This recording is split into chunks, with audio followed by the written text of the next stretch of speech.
Well, can you hear it? Skipland at 8:03 Pacific Daylight Time here on the Pacific Coast. The 13th day of June 2020, the Old Tube Radio Network. 13th day of June 2020, the Old Tube Radio Network. 13th day of June 2020, the Old Tube Radio Network. And we do have the feedback loop. Hold on, ladies and gentlemen. We do have... We'll get rid of that. See, that's when I can outdo Skipland. Is I'll just talk over myself. All right, we'll get started here.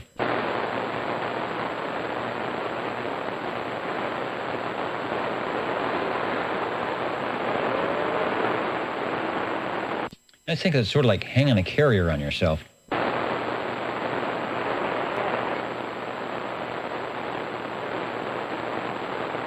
Well, good evening to all the SWLs listening at 27085. If you are in Central California, might be hearing the program over the air tonight. Perhaps if you are in the Pacific Northwest or Hawaii, as we have a little bit of skip going on, you might be hearing the program. Hopefully, if you're supposed to be hearing the show to check in, you will be hearing it tonight. My name is Dennis, the Old Tube Radio Network. Real radios glowing in the dark. We will be checking in with those radios after the direct net roll call of the shortwave listeners, and then we will find out who our sponsor is for this evening once I pull out the mystery pen in the pocket protector. So if I didn't say so, I'm Dennis, your net controller for the evening, and let's get started. We'll get through the roll call here. I know it may be a little bit rough due to the skip items, but we'll be able to take your check-in anytime tonight. So if you can't get in on the roll call, come back while we were still on the air, and we will get you checked in. Now, a guy who is, I will see him on the stream, no doubt, here, but he is sheltering in his driveway somewhere, waiting for the paint to dry and the shellac to finish on the new and improved Radio Shack, and that's Mr. 360, our SWL 0. Ray, I'm getting you checked in, and I'm not even going to ask if you can hear me.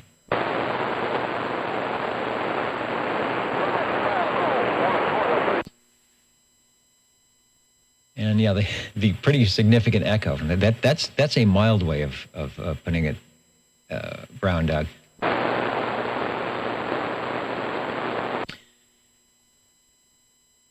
Let me get to the chart here, and we'll get going. SWL number 00. Now I'm hearing RF getting into the audio. So we'll see what happens. We'll just keep going. Maybe something will break in a good way. SWL number 1, of course. Dr. J checked in. Always seems to have good skip conditions. SWL 2. I'm looking for Mr. OBP on one of the forums here. I don't see Kevin just yet, so we'll keep an ear out for him. SWL 3.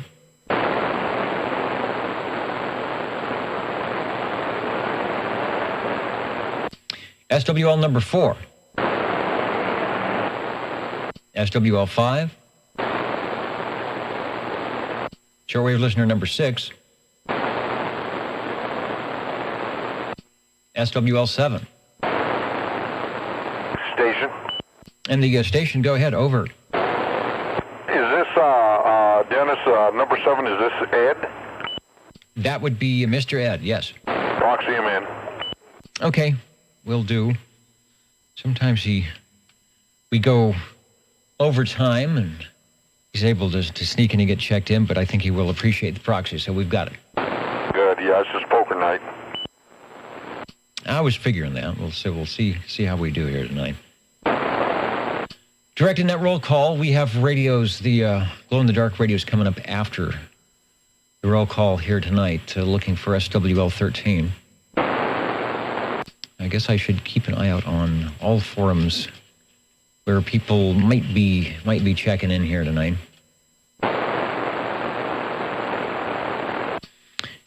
SWL 14. Shortwave listener 15. And I will be checking Facebook and other sites for those who may have checked in already. We'll get you acknowledged. SWL 16. Shortwave listener 17. And there is SWL 17 checking in. I see Eric. Radio is down, but he's putting up a new antenna. That should be good. I heard you back a while ago. I don't know if you were on an outdoor antenna or if you were mobile or something, but I think you're close enough if you get something even halfway decent. And we don't have a lot of skip. I should be able to check you in over the air. We've got Mr. Carolina Kid, one of our net controllers here. I think he did it a couple times on the air. Let's head over to SWL 18. SWL 19.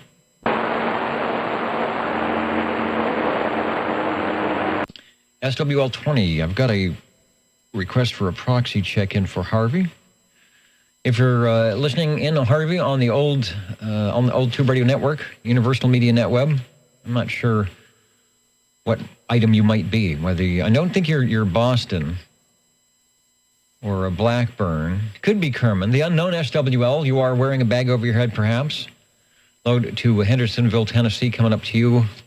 Centerville, Virginia, Woodland Park, Colorado. Always waiting for the skip conditions to happen. Dallas, Texas, Summerville, South Carolina, come up to you guys, as well as Canby, Oregon. Low to Fresno. The Lawrence station has been listening in for a while in Derby, New York, listening to all the testing going on and waiting for the show, and it is finally here. Looking for SWL 21, and that is Mr. JT, who tonight was from the Wasama Swamp. Was what were you running? The Messenger 223, the reverse preamp, and he is currently hunkered down in the CB bunker with a 1961 Radcon rated door, and he's got his radio. He's got one of the radios with the 640 and 1240. He's got his Conelrad radio ready to go. Let me see if I can get. Let me see if I can tune in. Old tube or the old radio night tonight. Here we go. Last week this got me in trouble, but here's some more. Hillbilly Homestead. I don't know if he's still in there or not, but I thought I heard him one time. You got better ears than me with that antenna. This is tonight. Hey, Hillbilly Homestead, try it one more time. See if somebody can get you in there. They'll break. The old radio night happens every Saturday evening.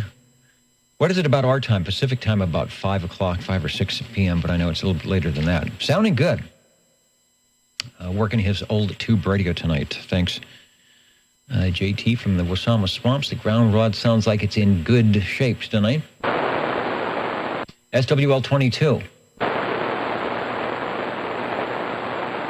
SWL 23. Shortwave listener 24. SWL 25. Hello, Dennis. 25 checking in. Hey, sounding good. I'm glad you can hear me through all the noise tonight. Thanks. Over. Oh, you sounded good. Anyway, back to you.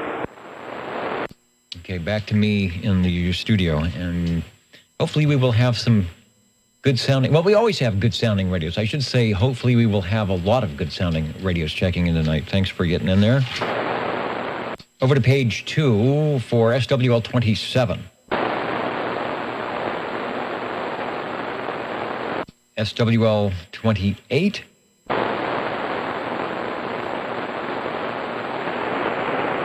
I was looking because 28 is our new edition, Chrissy. I do not see her on the stream so far, but she might be coming in there at some point.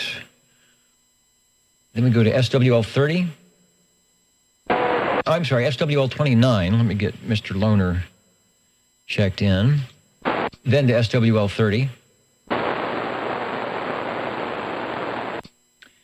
SWL 31. Robert and Teresa in Hendersonville, Tennessee. Teresa is saying hello over on the video side. I should I should check the video. I go and I don't even know if I've got my tie straight. I know the pocket protector is in and ready to go. And it's been really windy. I've been running around outside most of the time today, and I am about 2 months overdue for a haircut. So I'm kind of getting that wild 70s haircut look. I guess it goes with the suit here tonight. Anyway, I hope I don't scare anybody away. Let's try SWL 32.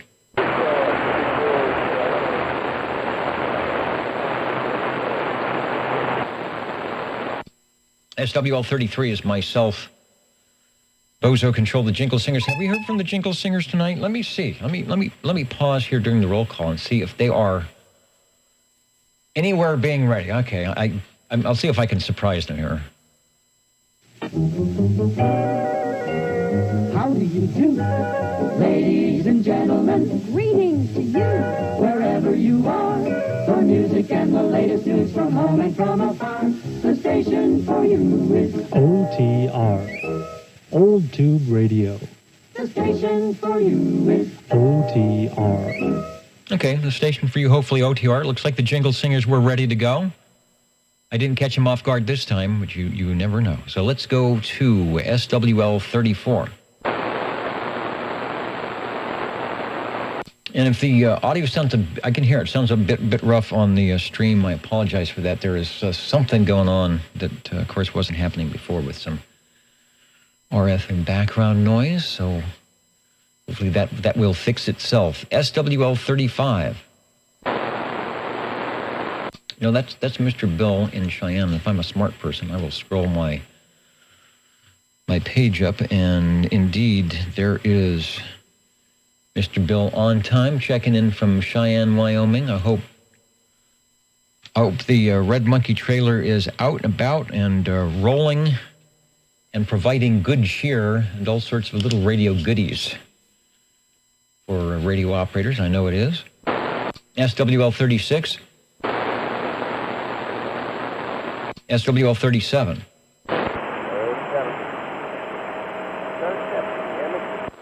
I can hear you. The audio's a little bit low, but I've got you checked in. Over.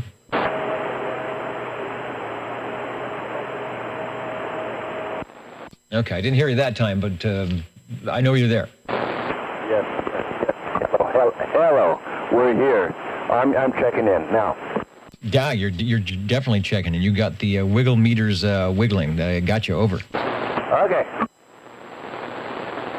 SWL 38.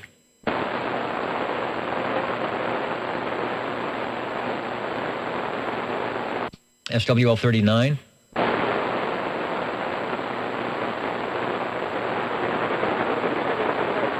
little bit of skip in the background coming in from the South Pacific and who knows where. As usual, JT had this skip switch turned on. DD21, when he keys up for Old Radio Night, it just opens the ionosphere. Here, not so much on the Old Tube Radio Network.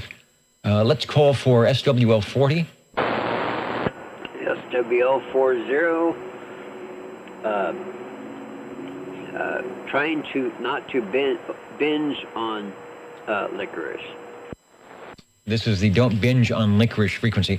Now, there's the red licorice and the black licorice. Now, the black licorice is probably real licorice. The red licorice is, I don't know, something different. But which one are you binging on? Neither. Grape. Grape. All right. Well, you know you're going to have a purple tongue. So we'll probably get a Facebook post on that we won't want to see. All right. Thanks for checking in. And I will be checking, and I want to do it with the headphoniums. I will be checking the audio thing to see the noise, and then at some point we'll do the massive unplugging of probably cheap Behringer sound cards that I think is probably the problem. Thanks. Next we go to Road Dog 507. Let me get to the right page. And there is 41 WWS 507. Also AC 244. I am AC 135. Was it last week sometime? Who was calling? I heard the guy calling, but he couldn't hear me on lower 16. We had one of those short hop openings. So I actually did hear somebody talking on lower 16. Road Dog from the Hudson Valley, New York. Looking good on the old Tube Radio Network tonight. I've got the X in the square, thanks. Over to SWL 42. SWL 43.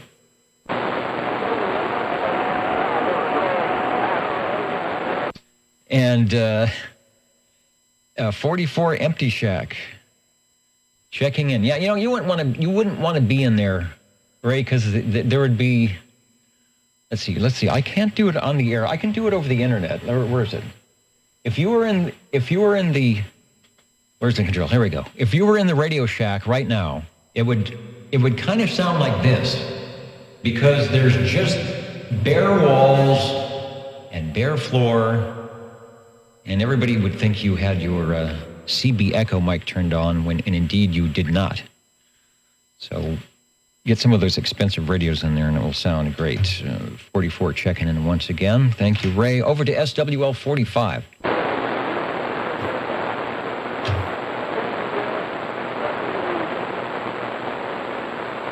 Wow, I think that was you, Paul. I think that was you in there. I've got you checked in. I know things will be a little rough, but I think as the next 10 or 15 minutes, when the sun starts going down here, we should be hearing things better. Over. Yeah, it's really bad tonight, Dennis. 45. Okay, yeah, you sounded good that time. Got you checked in. No problem. Thanks.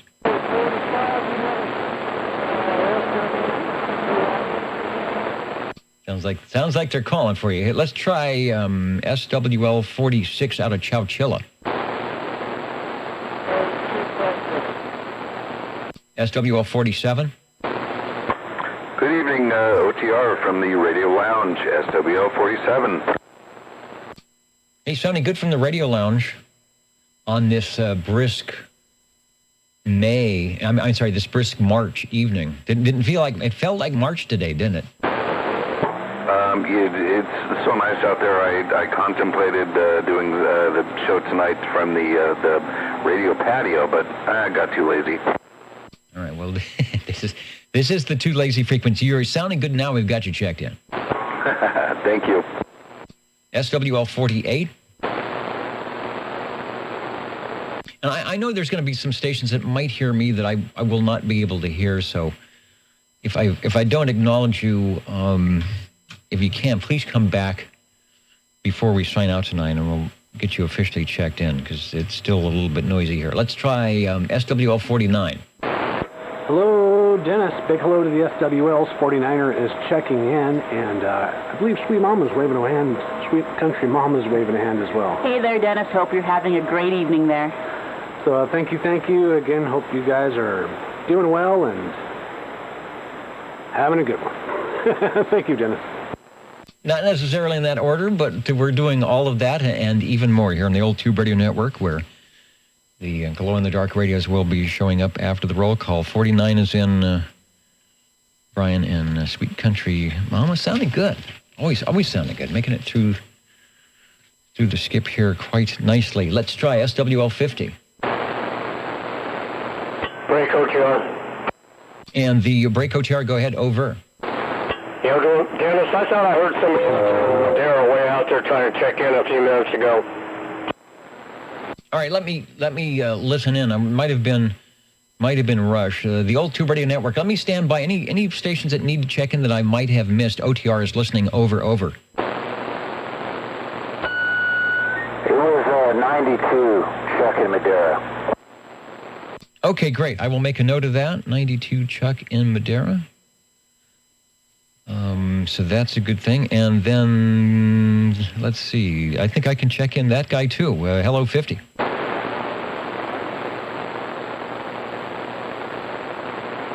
How about SWL 51?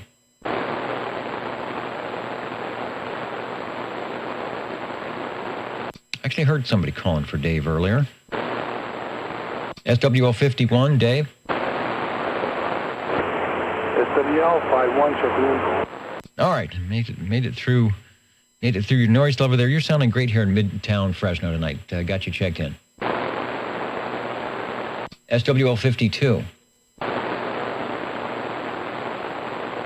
SWL 53. Hello, Dennis. 53 checking in. Hey, Bob, you're sounding good and looking good on the S meter as well. Thanks for checking in. You're welcome. Waving a hand there, Bob. Hey, howdy.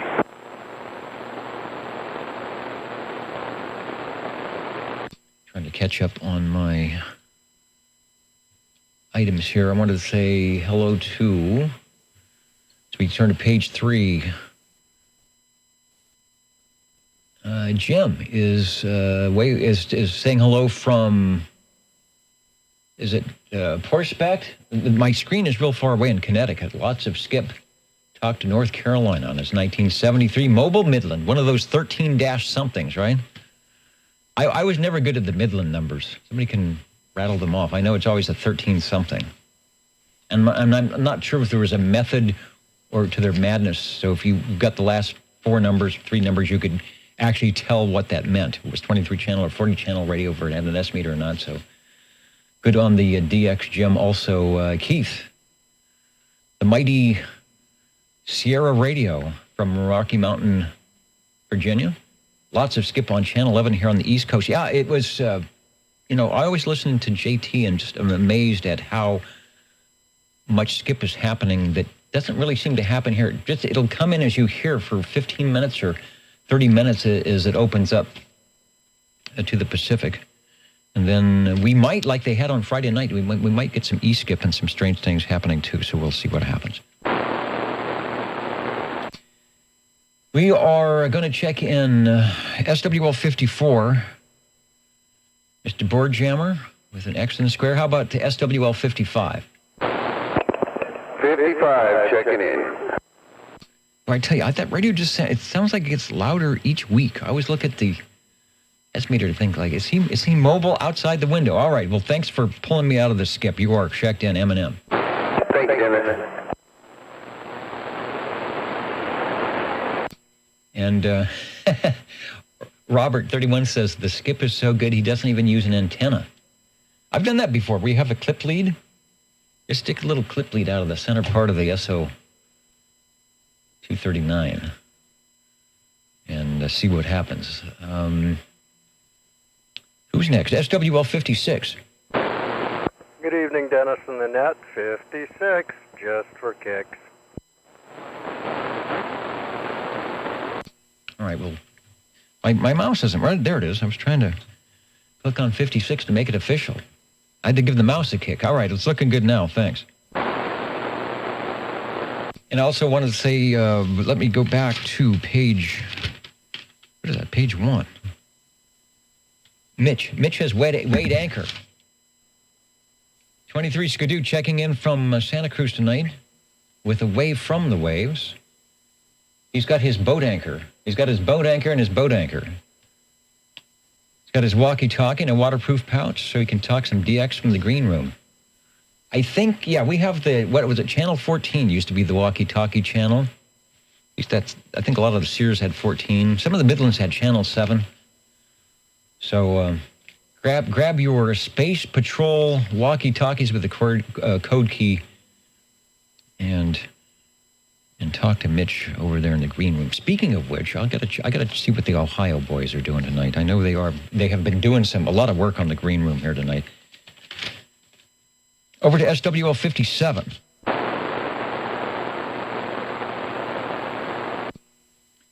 And 57 is in right there, Central Kentucky. What's going on?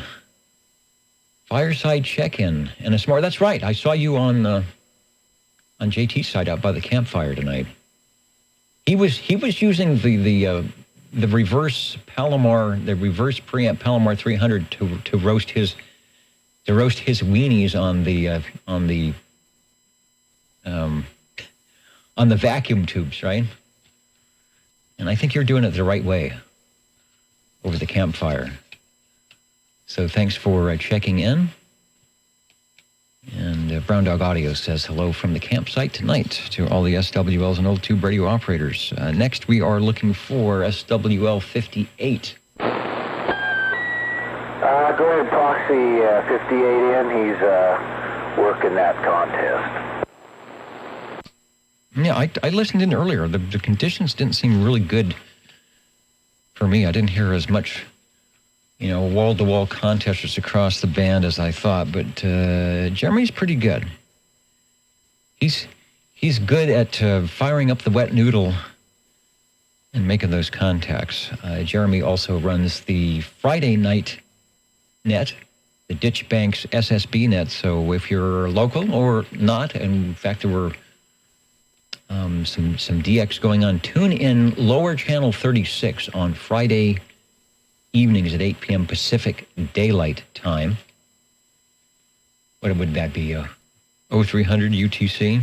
And here in the Central Valley, and listen in for the Ditch Banks sideband net on 36 lower. And they do have a spot for out of town and visitors to check in, and Jeremy will certainly get you on there. All right, thanks for the check in there. Over to SWL 59. SWL 60. Thank you, Dennis. Evening time to the fellows out there. SWL 60 checking in with a breast in there for sure from Big Jake. His DX 2527. Always sounding good. You can't go wrong with 2527. 2901, 60 at the microphone name, sounding good. Thank you, Dennis. SWL 61. 61 checking in, Dennis. I hope you can hear me tonight. Yeah, sounding good. Give yourself a radio check by tuning in the replay here, Old Tube Radio Network, for June 13th. And you will hear the great signal coming into Midtown. Thanks, Dean. Thank you, Dennis. SWL 62. Evening time, OTR. Hi, Dennis. This is 62 checking in from downtown Clovis. There's another guy that always makes it through the skip. He's a set it and forget it type of guy. I think he connected the radio and the coax, got it all nice and set up in the radio room. He's probably got a nice potted plant somewhere on the table, and I don't think he's touched that thing since 1985. And it's been sounding good for 30 plus years. Thanks for checking in, Rex. Gotcha. Yeah, I got all that stuff.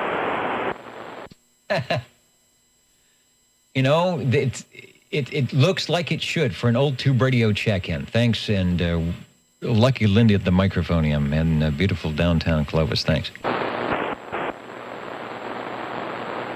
Over to SWL 63. Bubba and our stations from New York out there on the East Coast, the Big Iron, listening in. Got you checked in. Over to SWL 64. SWL 65.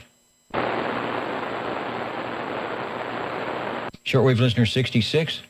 Break OTR. Break OTR, go ahead, please. Can I proxy 65, please, Dennis? Yeah, let's do that. Let's give a check in for Eric. And if he shows up live and direct, we'll make it the big X in the square. Thanks. Thank you. And then Bill, SWL 67. Let me check the big screen and see if Canby, Oregon. Yeah, you were up in the balcony, sort of moved down to the front.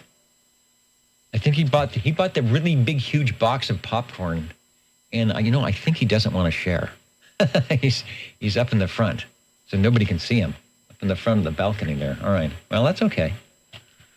There's going to be plenty. There's going to be plenty for you to share. All right, we've got Bill and Canby checked in. Let's see, SWL 68. Shortwave listener 69, Kenny, in Tulsa. I'll keep an eye out for the weekly check-in. Sometimes he comes in during the week, checks out the video, and posts a hello. Here's the pre-hello to your post-hello. Whenever that might be coming in, Kenny. Thanks. The Old Tube Radio Network. We've got Tube Radios coming in. Who else is on? I want to say hello to Randy, saying good evening to the Tube Radio operators and SWLs from Gulf Breeze, Florida. We've had a Gulf breeze all day in Fresno. I don't even think it got 80 degrees today. The beach, our Gulf breeze is probably 120 miles away, but it made it through in here tonight with no problem. Okay, where are we going? SWL 70. Hello, Dennis. I can barely hear you, so hopefully you can hear me. Checking in 70. Yeah, no, I hear you fine. You're making it through all the noise tonight, so no problem. Over. Then SW70. I wish I knew where the stray Arthur was getting into the audio stuff tonight. Well, I can't be heard in the foothills, but up in, if I point the antenna out to Dallas, Georgia, Stan will say, hello, radio, Mr. Announcer with the RCA 44 microphone and checking in. What if you're doing any contesting? I don't even know what the contest is this week. Is it the VHF contest? I thought that was next weekend. It's some contest. There's always some contest. Anyway, Stan, I see you there, so I'm checking you in. Let's go over to SWL 72, Eric. SWL 73. I'm going to check in for John. He was on one of the crossband FM frequencies earlier today, and he was getting ready for the VHF contest so that's obviously not this weekend. He would have been out with his 10 gig and 24 gig and all sorts of stuff. He really knows how to rack up the points doing the microwave stuff. So good luck to John coming up. Let's try SWL 74. Welcome to my man cave. It's for lazy people and people who want to drink. Hello. Well, that sounds like the perfect man cave or anybody cave to get a little bit lazy and have a beverage of your choice on a Saturday evening, and of course, key up the radio of your choice. You are doing good. We've got 74 checked in. Over. No, this is from my 50,000 watt man cave and football crazy. Well, don't get too crazy, because you will. You may have a knock on the door from the Madera Heights police station. But I know you will not. You will not get that crazy. But you're sounding at the 50,000 watts. 50,000 watts in a Mai Tai. That's going to be your next book. Present. Anyway, just wanted to check in. Love you, Mr. D. All right. Good night. Love you too. Thanks for checking in on the old Tube Radio Network. Break OTR. The Break OTR, go ahead. Over. Yeah, I got a proxy for Eric. Okay, that would be SWL 65. He's a popular guy tonight. I'll make sure he gets checked in. No, 72 there, Dennis. Oh, the other Eric. All right. Yeah, that's a more apropos since that's where we're at. All right, thanks. I should have known. So I've got him checked in. If you're listening, Eric, let me go to the board and get you officially checked in here. And thanks for the relay. And the guy up on the hill says the northwest corner is now coming in. So our conditions have changed a little bit from the Pacific to the northwest corner. So we might be hearing stations in Oregon, Washington, Utah, Arizona. We will see. See what happens when we start checking in the radios tonight. Break OTR. And the Break OTR, go ahead. 52, Hey, I can do that.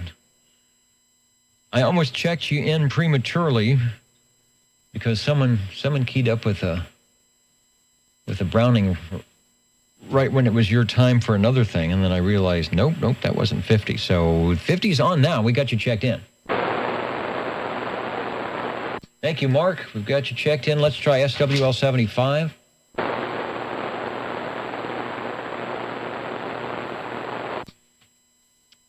Then we go over to SWL 77. And 77 on the Tower of Power in the Tower District. Checking in, waving a hand, and 73s to all the listeners. We do have a lot of them tonight. There's a lot of stations checking in. Hello to, who's checked in new? Gulf Breeze, Florida, of course. Jackson, Ohio. Riverside, our faithful listener out there in Riverside. Somewhere between the 71, the 90, the 60, and the 70. Did I get them all right? It's been a while. Naugatuck, Connecticut. Vancouver, BC, right up there, jumping in on the balcony. Thanks, Dennis. Thank you. Let's see. Let's try SWL 78. SWL 79. SWL 80. And before we turn the page, I wanted to... There's something going on over in the green room tonight. Oh, I'm feeling, I was feeling something, some vibrations in the floor. And I'm thinking, are we having the Richter scale happening here? And no, it says, put in the OTR elevator. It must be really close to the shack here, because I can feel it. Put in the OTR elevator with signs that say, to the green room lounge. Okay, well, that's good. For all of you that are up in the balcony tonight, it's going to be a lot easier. You don't have to traverse all those stairs. Especially if you're holding, Bill, if you're holding that big box of popcorn, you can just get in the elevator. You won't be spilling it all over. I won't have to clean up after you. So we've got the elevator working. Let OTR lift you up. Okay. We should make little bumper stickers like that. So, yeah, no graffiti in the elevator, please. Just leave alone what we've got. And then it says, Mr. Heil, that would be Bob Heil. If I was good, I would figure out how to turn. He's got, Heil over here and Heil over here, and all the things that say Heil on them are not displayed out towards the camera. Well, that sort of is.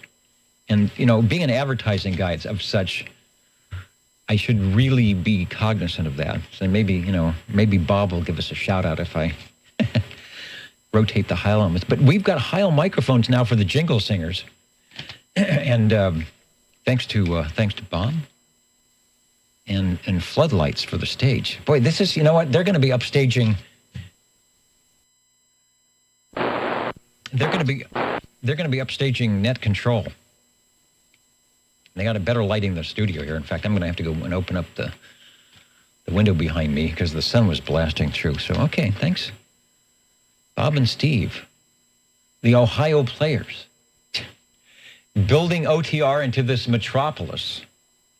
Pretty soon, I'll just go over to the green room with the walkie-talkie and put it up on the big antenna. Page 4 is where we're at. The radios are coming up shortly, so don't go away. SWL 81.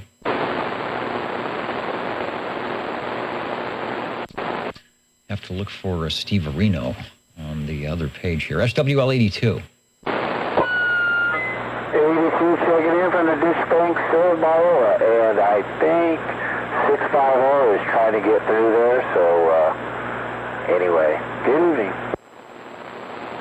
All right, that might have been the station that is coming in earlier. I'm sure I'm still got a lot of little DX noise and things, so get 650 checked in as well. Thanks for that on the list. I'm just seeing who else am I missing here. But 82 is waving a hand from the ditch banks, where it was also. It's always a nice day in the ditch banks, but especially today. Thanks, Ron. SWL 84. I've got a note to get 84 and the gang checked in, which I will. So, Mr. DST, if you are watching the replay, you are checked in. From Reedley, SWL 85. And we will have SWL 86, SWL 87, and SWL 88. That's the Mountain Maid, Tandy Girl, and the Snowy Owl, respectively, checked in. SWL 89. SWL 90.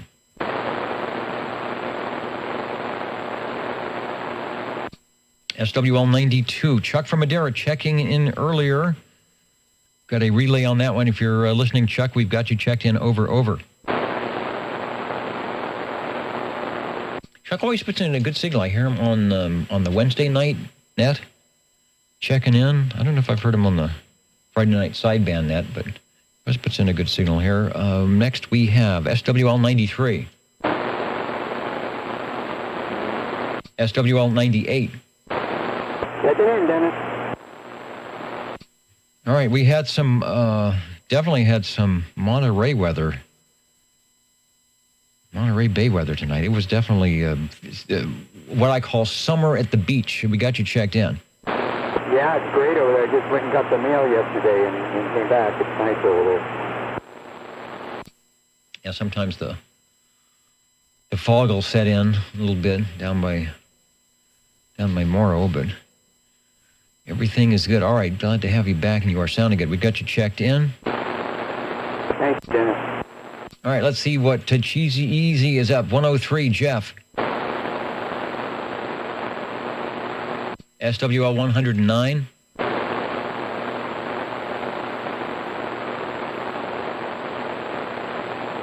And waving up in the balcony, the Squamish, one of the Squamish. How many are there? There's not light enough. I can't see if everybody's up there or not. But anyway, the BC gang is there. The elevator is working, so when you want to go to the green room, jump in the elevator. I hear that it actually is working. If you get stuck, there's probably some button, some call button. But hopefully you won't have to use it. And we are getting reports for some skip coming in from the northwest, so maybe we'll be hearing British Columbia this evening. Let's try SWL 110. SWL 111, Robert, who checked in earlier. I may have heard you on the early replay, but I don't know. I might even hear you now, but I doubt you're out there. But Robert, I've got you checked in. As per your request, due to excessive noise and skipping things of that nature. SWL 113. SWL 114. 114, checking in. SWL 114. Wayne, I have you checked in. You're sounding good like you always do. Thanks. Thank you. SWL 128. As I click on the button and I will scroll down the page because I know I saw John Lee on my OTR page and he is checking in. Maybe doing some contesting tonight. Who knows? SWL 131. SWL 133.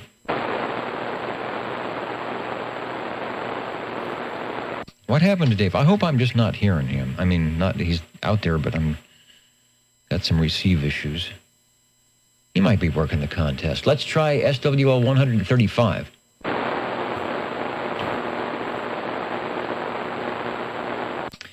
And hello to Popcorn 913. Saying hello to the Old Tube Radio Network. The SWL's Tube Radio is coming up shortly. SWL 137.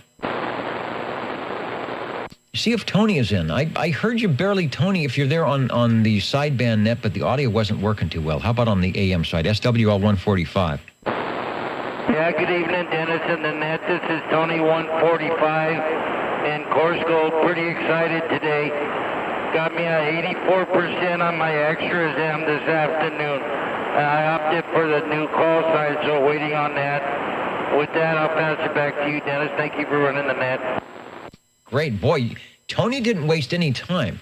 He went from 0 to extra in the matter of months. Your radio sounds good on AM. I don't know if you use, this is the same radio used for sideband or not, but building the Radio Shack. So now you don't have to memorize the band plans. I mean, you got to know when you're in and out, but you don't have to worry about, when I'm on 75 meters, am I going to be in the wrong band because you are an extra. It'd be interesting to see what call they hand out. I used to know what the next issue was on everything. If you don't get a vanity call, what the next extra, where they were on that, but I don't anymore. So anyway, it should be fun. Sounds good. I look forward to chatting with you on some frequency there. Thanks, Tony. All right, thank you, Dennis. All right, boy. Good deal. Tony didn't waste any time on hanging all the good paper on the wall there from the FCC. Let's go over to, here's another guy that's can talk on all those frequencies. SWL 147. I do believe I saw Kakalaki, North Carolina. There it is. Where's your main post? Usually it gives me a shout out here, but I'm missing it. So I see you there. I'm just looking to see if I missed it. It's there somewhere. I will I will discover it somewhere, buried in all the other notes. Thanks, Neil. I know you mentioned something about the skip, and he's talking to Jim and some of the other guys over on the video side. So good deal. Let's try Course Gold, SWL 195.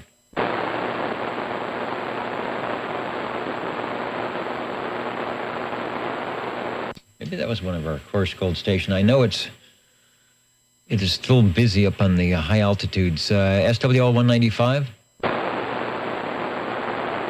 All right, I found Neil's check-in. It says, good conditions most of the day from New England and Canada. 73. Mr. JGQ. All right, I found it. And then let's try SWL 226.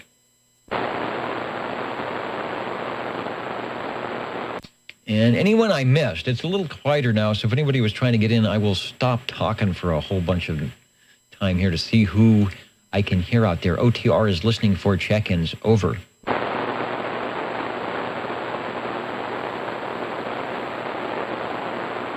Thought we might even get a few skip check-ins on that one. Okay, I'm going to step out for a second. I'm going to get everything set up for the tube radios. We will check in with our jingle singers, our tube radio operators. We will find out the mystery pen and the pocket protector and find out who our sponsor is for the evening, and we'll be right back here on your old tube radio network.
All right, ladies and gentlemen, I think we are back here on the Old Tube Radio Network. You may not find us on your TV because in case you did not know, we're being brought to you by OTR. Brought to you by 27.085 megahertz. Brought to you by RADI.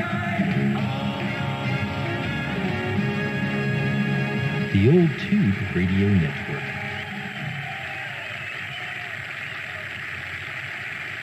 RADIO, the Old Tube Radio Network. Real radio's glowing in the dark. Your bastion of tube CBU classic radios for the last 35 years or so here on 27085 Channel 11. The Old Tube Radio Network from the Central Valley of California. Keeping the tradition going, as there are just a lot of great sites on Facebook now that deal with CB radios, whether they're old or new. I'd like to give a shout out to some of those that actually do listen in, but the Antique and CB Radio pre-1977, the CB Radio Lounge, the CB Radio Connection, High Fidelity CB Radio, 11 meters CB Junkies, the Vintage CB Radio, the fans of Demco CB radios and related equipment, the Vintage Tube CB Radio Group, Worldwide Sidebanders, Rich Anderson and the gang over at CB Radio News. There are others, but they all promote, I'll call it a hobby. The FCC doesn't like us to do that, but they all promote the hobby and give information and good stuff. And that's what we try to do here, and welcome everybody to come by and listen in and take a transmission. This is not a club of any sort. There are no dues. There is no secret handshake. We just enjoy talking about the tube radio. So let's do that. OTR is going to be standing by and listening for our first radio this evening. 45. 25. All right, we'll take two. Hello, Jerry, 25. Jump over into the green room. I don't know from where you're at if you need to use the elevator or not, but it is working. We'll pick you up for radio number 2. And Paul, up in North Fork, go ahead and step up into the air chair here, and we'll find out what you've got. And hopefully you can hear me through our noise tonight. Over. Yeah, so far so good. I'm checking my general radio telephone MC4. General radio telephone MC4. All right. We're always listening to the MC5s, listening for the MC5s. And that's a good thing. But there was an MC4 from, I want to say 1962, and it was a lot like the MC5. Maybe didn't have some of the extras, but let me pull a shot up in that, and we'll go back to you for transmission. There's the radio. It says it's from your collection. Not sure if that's the same one you're using or not, but we'll go over you for transmission. Over. Yeah, I believe that's the same radio. Definitely the same microphone, or one just like it. We're an electro voice ceramic microphone. It's a checkerboard polished aluminum mic, real heavy mic. I'm not sure if that's polished aluminum or not. I think they got a breakdown of the material. I think they'd use more stuff in it. But anyway, so that's a nice one. It's a little harder than the MC3 is. It's got a spot switch in the thing, which the MC3 didn't have. It adds to it for the 5 to come in and really clean up with everything with the 5. Back to you, Dennis. Yeah, it looks very similar, the front to the 5, because it's got the tunable 23-channel tunable receive and the crystals in the front. 1961, I was off by a year. 1961 and 62, the General Radio Telephone MC4 sold for $199.95. I think that was the same price as the MC5. 22-channel variable plus 4-channel fixed with crystals. And it's got, I guess, 6 crystals that came with that. It ran 6-volt DC. A lot of the early radios did that because there were still a lot of 6-volt automobiles around. Ran 12-volt or DC or 115-volt AC. There's a schematic at oldtuberadio.com. And let me go to a larger, I want to say it's going to be that shot right there. Yeah, there's the microphone that Paul mentioned. And this radio also, like the MC5, has the tone signal underneath the S meter. Back to you, Paul, for a transmission. Yeah, the tone signal doesn't work on this one. Don't on it anyway. I'm glad it doesn't, but it's neat. Anyway, my 3 one we're checking next week. Hopefully, it has the tone signal. It does work on the thing. That's about the only thing that doesn't work on this radio. All the lights are working and everything on the thing. Really nice old radio. GMSWR1 had this one, and it was really, well, it hadn't been used at all. Great radio. Thanks, Dennis. All right, thanks. Putting in a good signal. Definitely coming over the noise level tonight. And a good way to get us started off here at 9:57, the General Radio Telephone MC4 from 1961. Yeah, at least it was late 1958 when I think the FCC said there will be a Class D citizen band service. And there may be one or two radios out of that time, 1959, 1960. A lot of radios started hitting the market, and of course 1961, and they knew that you needed to have mobile radios as well as base radios, because that's what it was for. It was, you got your license, and in theory you were going to have mobile and Unit 1 and Unit 2 and Unit 3, and you were to be talking to units of your same station, of your same license. It really wasn't, CB wasn't set up to be a hobby chit-chat communication where you would say, hey, let me talk to Bob, over on the next street. That sort of wasn't what it was for. Unless you were doing some type of business. It was more for, KEO 8492 base to Unit 1. Hey, on your way home, could you pick up a loaf of bread over? Something like that, like a portable telephone. But, it got out of hand. It got out of hand real quickly. Oh, what I want to do as we come up to the 10 o'clock hour here, and I said I was going to do that, and I didn't, but find out who our sponsor is here on the Pocket Protector. For those who don't know, this is the official, and this was sent by I think one of the unknown mystery SWLs to the OTR. It's the OTR Tube Pocket Protector, and of course I have inserted the official Greenie tweaking screwdriver, and then this week we've pulled out a pen from one of our advertisers. It's I can almost not see this. It's compliments of D&J Radio Sales at join them, won't you? At 228 North Merriam, 3 River Falls, Minnesota, at 681-1856.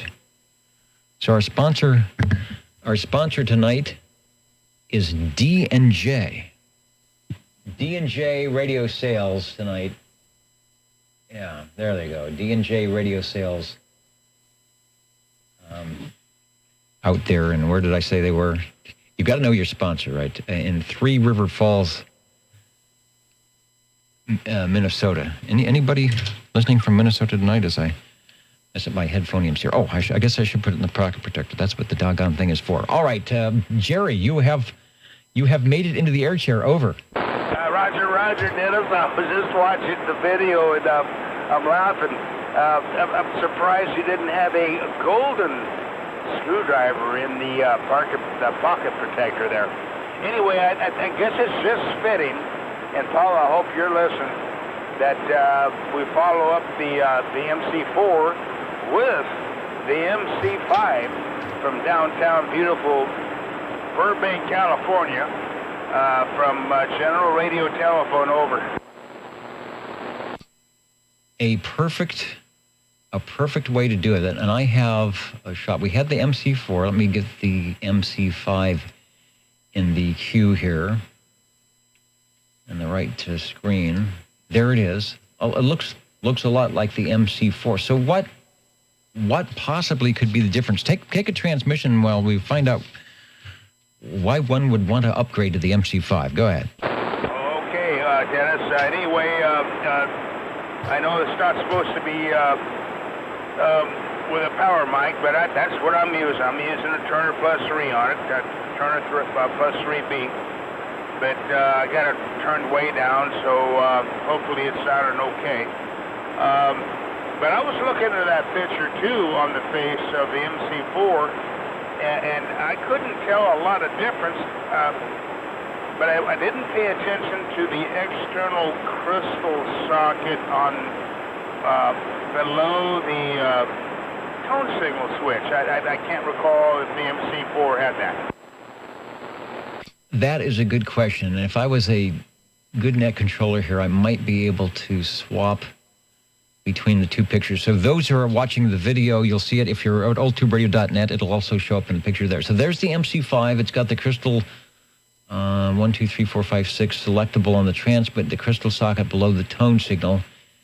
If I flop into the MC4 and we click it on there we go. It looks to be the same. There is something. What is that above the crystal socket? Is that a screw? Local miss. Okay, it's got a switch. Now I'm going to go back to, for those who can't see the picture, it looks like there's a screw or something above the crystal socket. I'm going to go back to the MC5. Also, there's a local distance switch. Was that also on the MC5? I think it was. Going to the MC5. And, okay, you know what it is? It is a screw. It's just a different screw sticking out of there. Over. Roger. All righty. Well, I guess the external crystal sockets are for your double secret probation friends. If you want to contact double secret people, then you plug in that secret right there, that crystal right there. Yeah, or do like we used to do on the helicopters walkie-talkies on the CB-11As. It had channel 11, and we'd swap the receive and the transmit crystal, so you'd be, 455 kilocycles off. You were down in 26-something, which is probably not a good idea, but as a walkie-talkie. I think doing that on, was it channel 13 or 15, puts you on the Civil Air Patrol frequency. But you might have been able to do something like that, swap a receiver, a transmit crystal in there. I'm thinking most of the, rather than cosmetic, most of the differences, there wasn't a difference in price. 1961 the year for the MC4, 1962 the year for the MC5, and $199.95. The MC5, probably the most advertised general radio telephone CB. The MC5 was much like the MC4, but it had a stronger transmitter, and this was the last general radio telephone with the tone signal, thanks to the FCC saying that you need to replace it with something else, and they replaced it with the bullhorn on the MC6. The MC5 had the real nice ceramic chrome-plated electro-voice microphone, but you said you were using something different. And I wanted to comment, it is adjusted perfectly. No need to do anything on your microphonium. Over. Hey, thanks a lot, Dennis. And if you'd like me to demonstrate the tone signal alert, I'm going to keep transmitting, and the tone signal alert, and now I'm going to stop.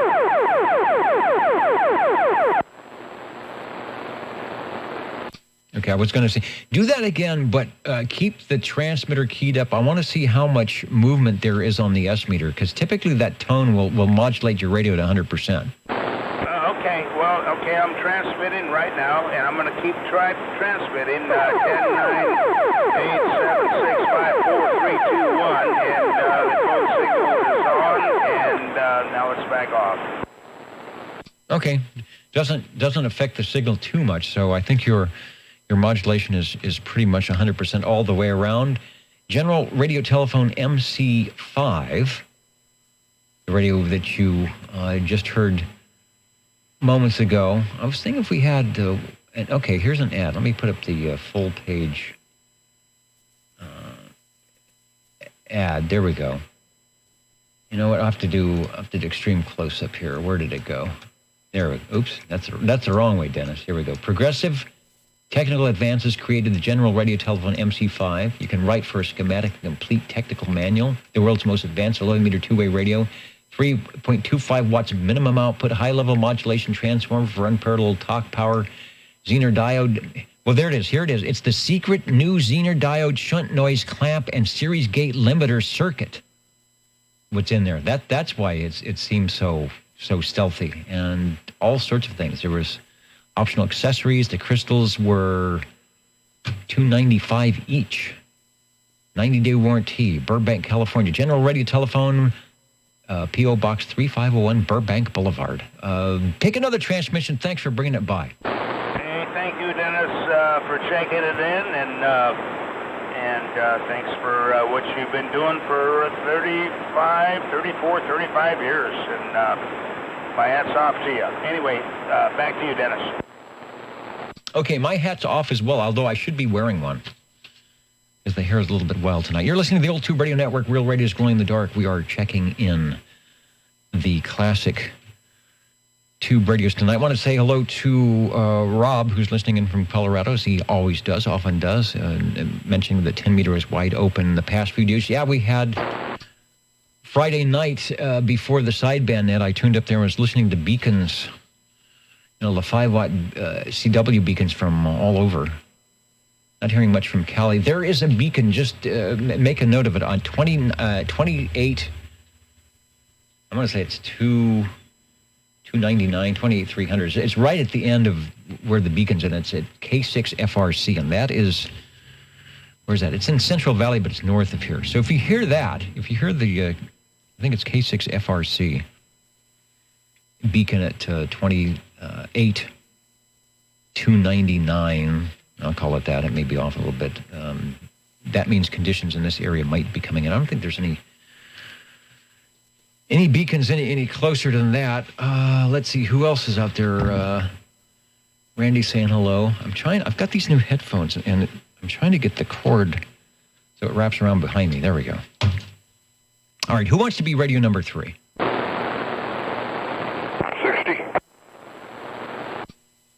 Hey, come on up.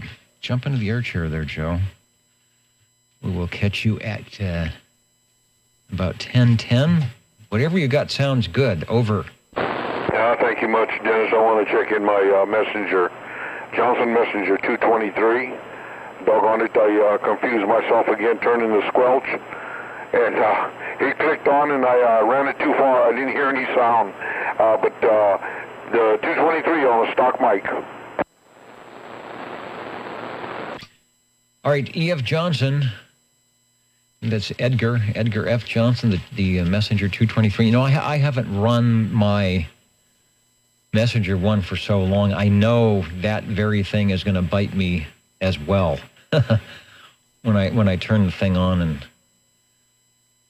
and forget. There it is. You know what? And that is the radio that SWL21 Mr. JT featured tonight on Old Radio Night. Yeah, it's sort of just the corner. You could see the S meter. The front of that thing, if the light bulbs are working, it lights up like a Christmas tree, doesn't it? It gets bright. Oh boy, you don't need any lights in the house with this rascal. No, she's Let me check to see if we have any diagrams. Probably not. Sometimes we have mic wiring diagrams for that. But at least it's able to be wired up. The Messenger one? It was hardwired into inside the radio, but not so on this one. Yeah, that'll be a good addition. That's typically how it came. You know what I'll do? Just because you mentioned that, we'll go to the other picture I have. It's the radio that has the modulation light, which I believe yours does not. At least on the front panel, as we talked about last week. The modulation light is in there, but it's sequestered in the thing. There it is. There's what Joe will be adding to his collection. That is the standard desk microphone. This was a base unit. I don't see any provisions for this to run mobile. So this is the base unit, and then you bought the 123 or the 323 or the Messenger 2 or whatever from E.F. Johnson, and there you go. So classic stuff. Back to you for transmission. Yeah, no, we're excited about it. Doggone it, we tried to wire it, but we couldn't figure it out. So we'll let it go there. We'll try to get to it any way we can. And I bought another Johnson Messenger, the 123M, which I thought was tuber. And doggone it, it's an interesting radio. But anyway, thank you for letting me check this one in. Yeah, I think the 123 and the 323s were the early solid state in the early 70s.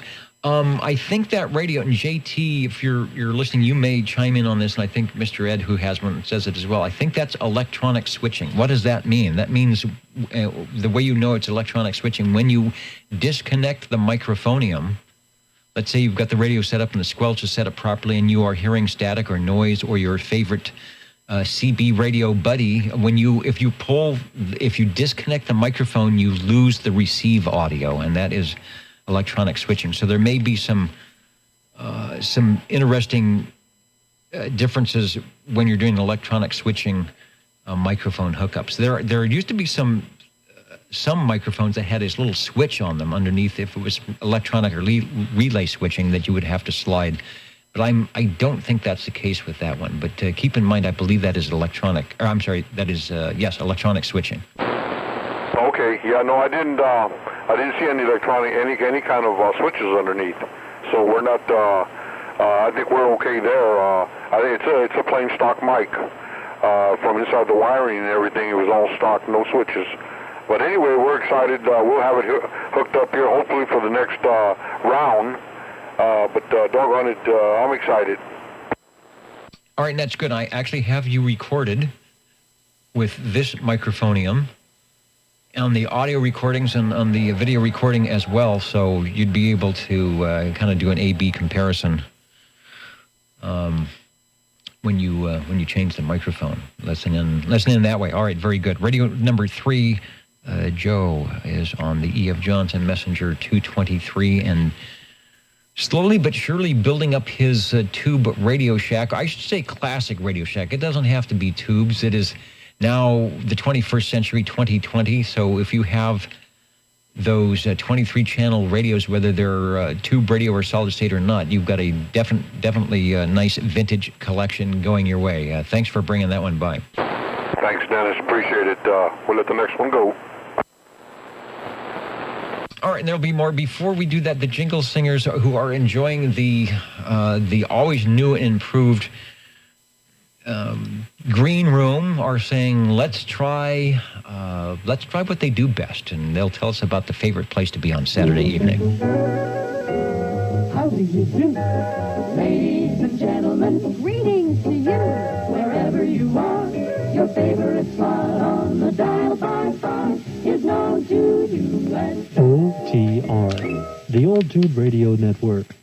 the station for you is OTR. And we are standing by for radio number 4. 45. You know, like the best day fishing, you throw out the line and immediately you get a tug on the hook. Hello, Paul. Come on up and be Radio 4. Over. Yeah, Dennis, you're going to like this radio. This is my Imperial. It's a SSB-DSB AM-CB radio, Regency Imperial.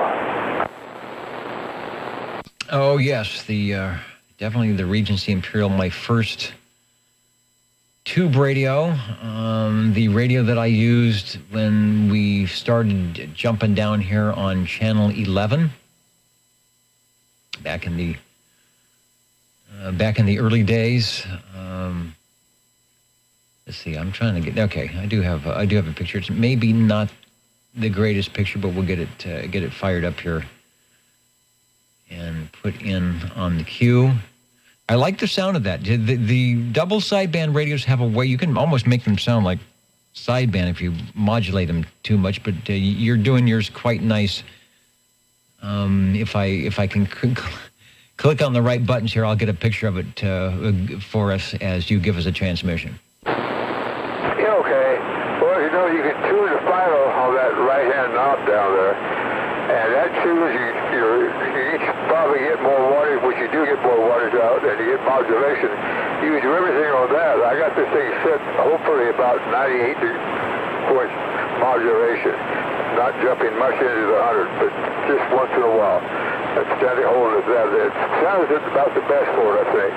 And as far as the wash and everything, down some, would make it sound like this, let it drop that down to get the sound. I'm hoping I'm about right. Does it sound good? No, I think you're right, because you could go a lot more, and it'll make it sound a little raspy as the sidebands start taking over the carrier. There was, I think on the right side of the radio, there were three adjustment screws. One was for the audio, and I can't remember which one. It was the center one or whatever, but I think you're doing okay. You should see a little bit of on your meter, the SVC. You should see a little bit of wiggle on the meter on the modulation. So I don't think you have anything to worry about with the audio. You have a little bit of room. If you wanted to go more, you could, but I think you're fine. Over. Okay. Well, one thing is, it looks like he's jumping pretty well on the meter. It depends on having this old microphone. This stock microphone made by Turner. It's a blue, like the original, what the heck was it, M+2Us, but this is non-amplified. And you got to get right into it and make it work. So that's probably, I was seeing jumping kind of weird. Anyway, back to you.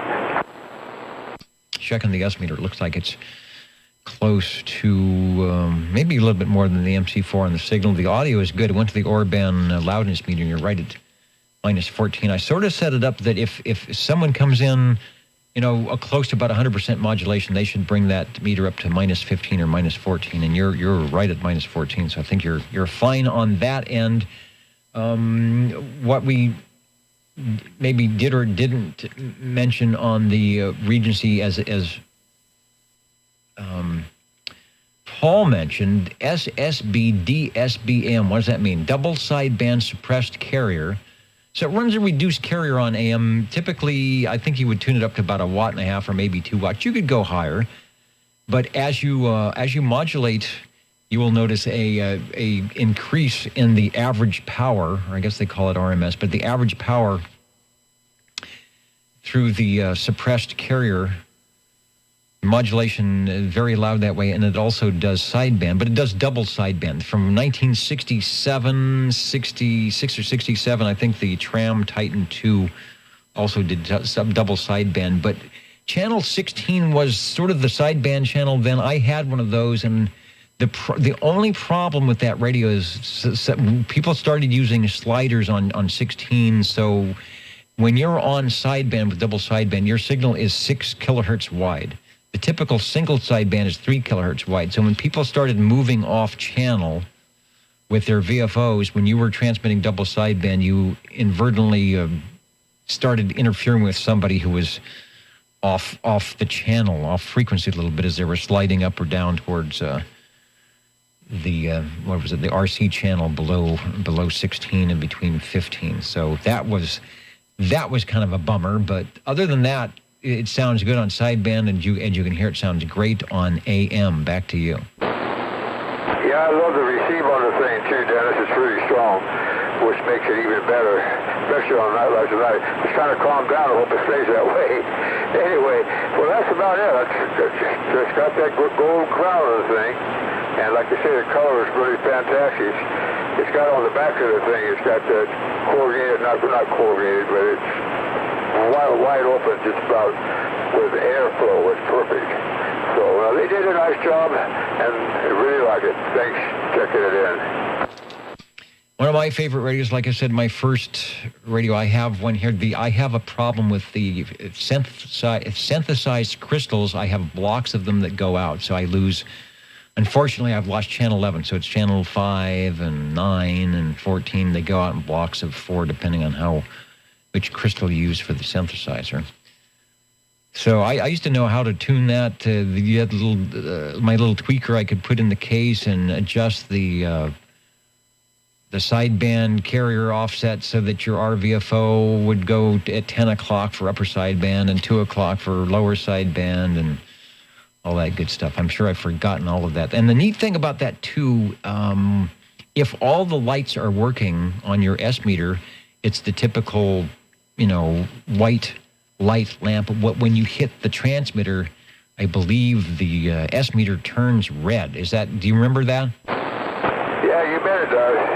It's not bright red. It's just kind of faded out a little bit, but I'm sure that the newer ones were bright red on the thing. That meter does quite a few things, I'll tell you that. It does current, everything, SBC, and the whole works on the thing. All that little meter. So it's really functional. Back to you.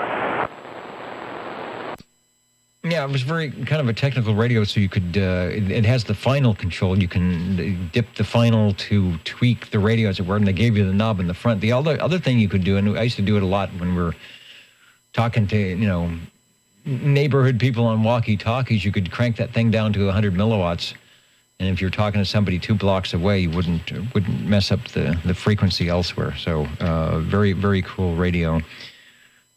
And you make me miss mine. So I think I've got a Parts Radio, a Regency range gain. The range gain 2, and the Olson sidebander series were all sort of that chassis of the double sideband suppressed carrier. Thanks for bringing it by on the old Tube Radio Network. Thanks for checking in, Dennis. And I know that voice, the Breaker OTR. Go ahead, please. 195, checking in a little late. Hey, not a problem. I thought maybe I had missed you because we had some... we actually had a lot of skip coming in during check-in time, and the far-out stations were having a little problem hearing me. But you sound fine as always. 195 Jim up there in Course Gold, the Course Gold Starliner. We've got you checked in. Thank you very much, Dennis. 25.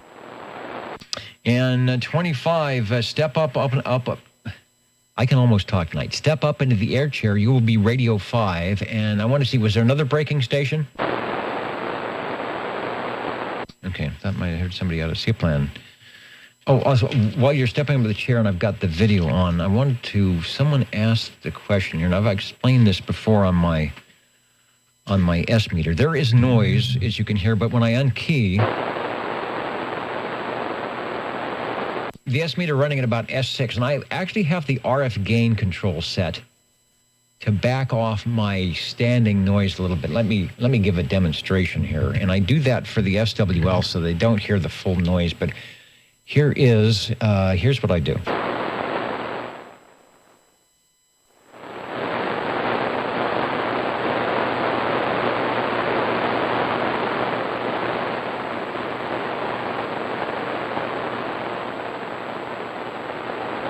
So I back the RF gain off. See, there's that microphone. That's the noise you're hearing. I back off or open the RF gain up a little bit so that it backs that noise so it doesn't drive the shortwave listeners nuts. And as you do that, you see it changes the sensitivity of the S meter. So that's one way. You can do it with the squelch. And I tried it like that, but the problem is then it totally goes away and it seems to be more distracting. So this way you can tell that the receiver is on. But it just gives you that, that S meter reading. And yeah, the noise floor is kind of high, but I've got the preamp in. If I turn the preamp off, you'll get S0. You'll get no noise. But what happens is I need the preamp on for the stations that are far away until I get my antenna about 50 feet in the air. Okay, stop talking, Dennis. Let's talk to radio number 5. Hello, Jerry. Hello, Dennis. Real quickly, 25 checking in on a Sonar Model G. Got to give this thing a workout. With this handheld stock, a big old fat piece of bread, sort of like a Broderick Crawford Highway Patrol type microphone. Anyway, and kind of a cool radio. I don't know if you have a picture of it or not, but it has a couple of interesting features I just was messing with. If you go on the far right-hand side on the receive, you can go crystal receive. That's cool. But if you can also go to tune, and then there's a button you can push and dial it in. So, which I just did. Right now I'm on tune receive, VFO receive versus crystal receive. So, other than that, there's volume squelch, and of course the VFO. So, what do we have here? 8 channel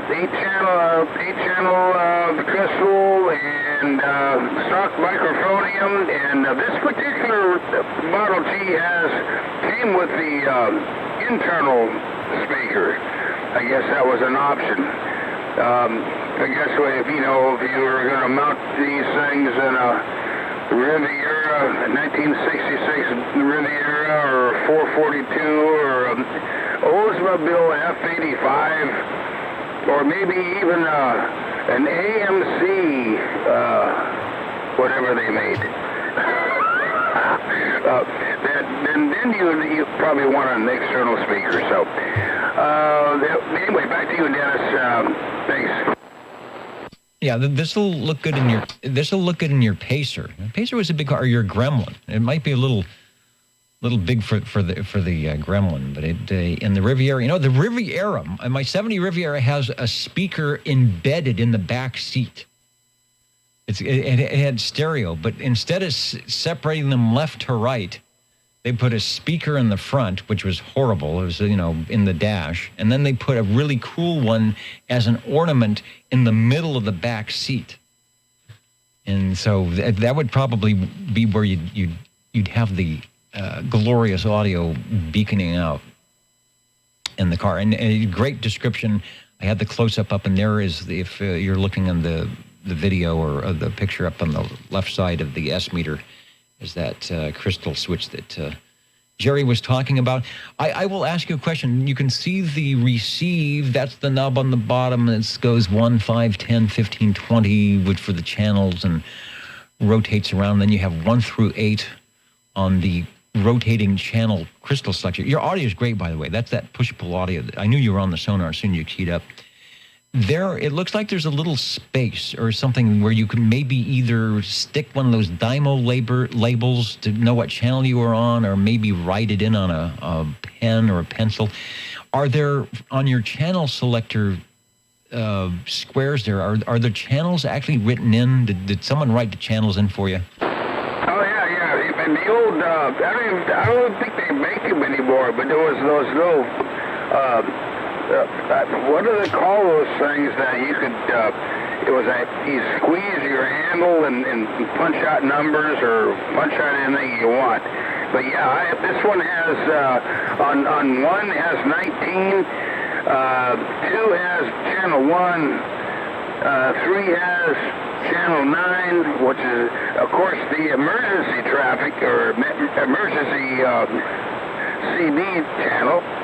And then 4, of course, this is 28085, and then we had number 6. Number 5 is 13, number 6 is 14, number 7 is 16, and number 8 is 13. Anyway, hard to read. They're kind of hard to read, Dennis, but yeah. What do they call? They call those things that you dial a thing in, and you squeeze it, and it comes out, and it had a sticker on the back. Anyway, back to you. That would be your run-of-the-mill Dymo. I think it's DYMO, Dymo label maker, where you had to spell a letter out by rotating the knob. They had really cheap typewriters like that too, where you had to rotate the the knob to get a letter. But that was sort of the way to do it. Now they have the P-Touch, and you have to buy the label tapes. That's real expensive. I don't know what the little plastic Dymo label stuff was. Probably pretty cheap. And well, that's good as long as that's channel 11. That's the main thing. When you're looking for a tube radio somewhere, channel 11 is what you... Hold on a second. All right, the foot switch is slipping way far away. That'll help me keep fired up here. But you want to make sure it's got that channel 11, and yours does. The Sonar Model G. I had some information. They originally sold for, which wasn't actually that's not a cheap price. $229. Wasn't even 23-channel radio, but it was top of the line. It had their S meter and the push-pull, was it 6BQ5, 6AQ5 audio. Always sounds good. So I guess it was well worth the price in those early $1960. And the microphone, let me go back to extreme close-up. I'm going to tilt down. And you say you are actually using the stock Sonar microphone, right? Roger. It's a big old fat mic. I'm talking right across. It says Sonar right on it. All right, there it is. In a great picture, the piece of toast microphone. I think that's why the audio is so good. Instead of giving you, what was it, the Robin, is it the T123B that, is it Joe that talks about the really small microphone element on that thing? Somebody mentions that. This was different. So you didn't have to be a big mouth to talk on this one, but I think it always helps. Radio number 5, the Sonar Model G. We'll go back to you for another transmission, and thanks for bringing it by. Hey, not a problem. I'm going to warm up, try to check in a Model E. It's right next to it, and anyway, it's kind of interesting. As far as the channel selectors, it's pretty similar. So anyway, thanks, Dennis. I appreciate you checking it in. Well, thanks for bringing it by, and I want to mention I pulled out of the pocket protector here tonight, our sponsor, the sponsor tonight on the Old Tube Radio Network. You can tell the lighting is just great in here. Compliments of D&J Radio Sales at 228 North Merriam, Three River Falls, Minnesota. Can you see that? No, you can't. Of course you can't. There you go. D&J Radio Sales. Sponsoring us tonight here on the Old Tube Radio Network. I wonder if D&J Radio Sales ever had on their shelves a Sonar Model G, or maybe it came into the shop and they fixed up the audio. Speaking of fixing up the audio, let's go over before we take Radio 6, our next Radio 6. We don't know who it will be, but we do want to say hello to the Jingle Singers, and they'll tell you the friendly favorite place to be on a Saturday evening. How do you do? Ladies and gentlemen, greetings to you. Wherever you are, the friendliest station for you by far is known to all as OTR, the Old Tube Radio Network. the station for you is OTR. And we are looking for radio number 6.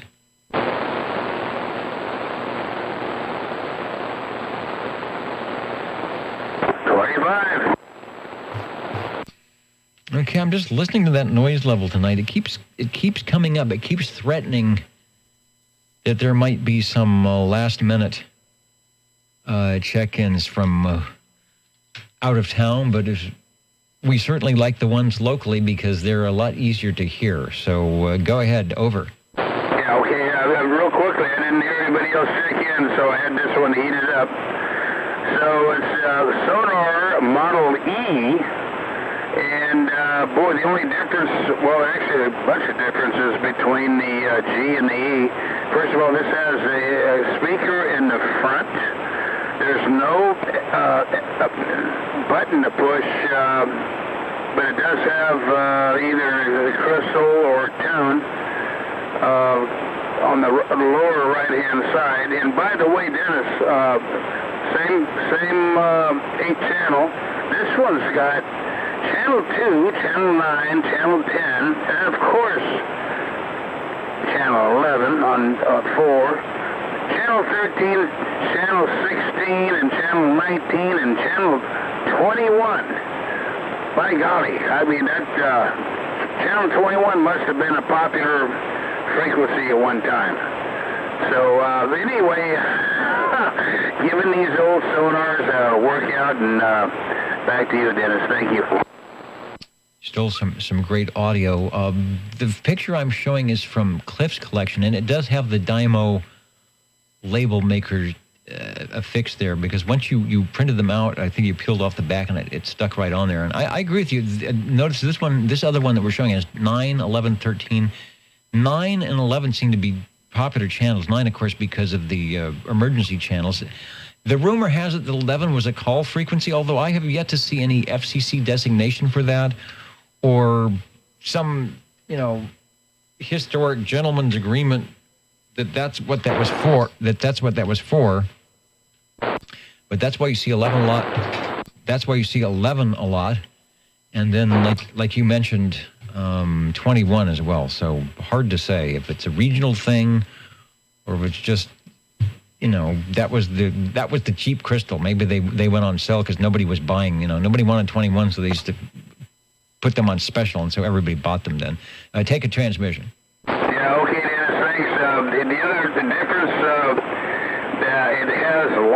It has a power light, which is green, and it has a red light kind of on the right-hand side of the speaker on the front of the face that is illuminating as I transmit. So anyway, it looks like everything's working. The red light's on, and boy, anyway, thanks for checking it in. Kind of fun to get these old radios working.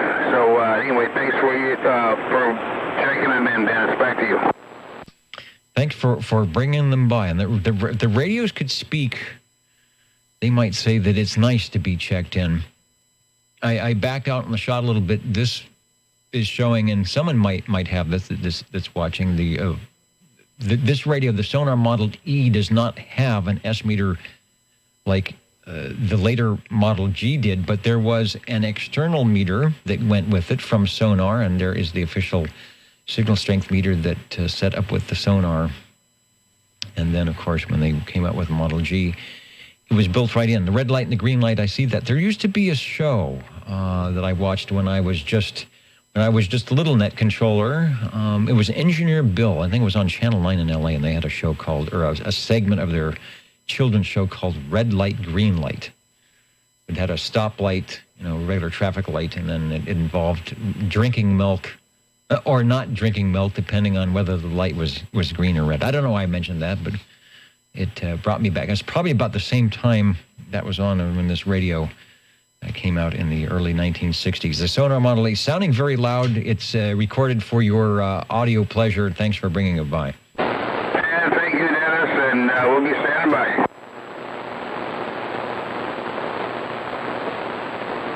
Looking for Radio 7, and while the Jingle Singers are around and enjoying the evening tonight, let's see what the latest style is for your old tube radio network. You're listening in the latest style at 27.085 megahertz. Channel 11, Old Tube Radio. in wonderful Fresno, California.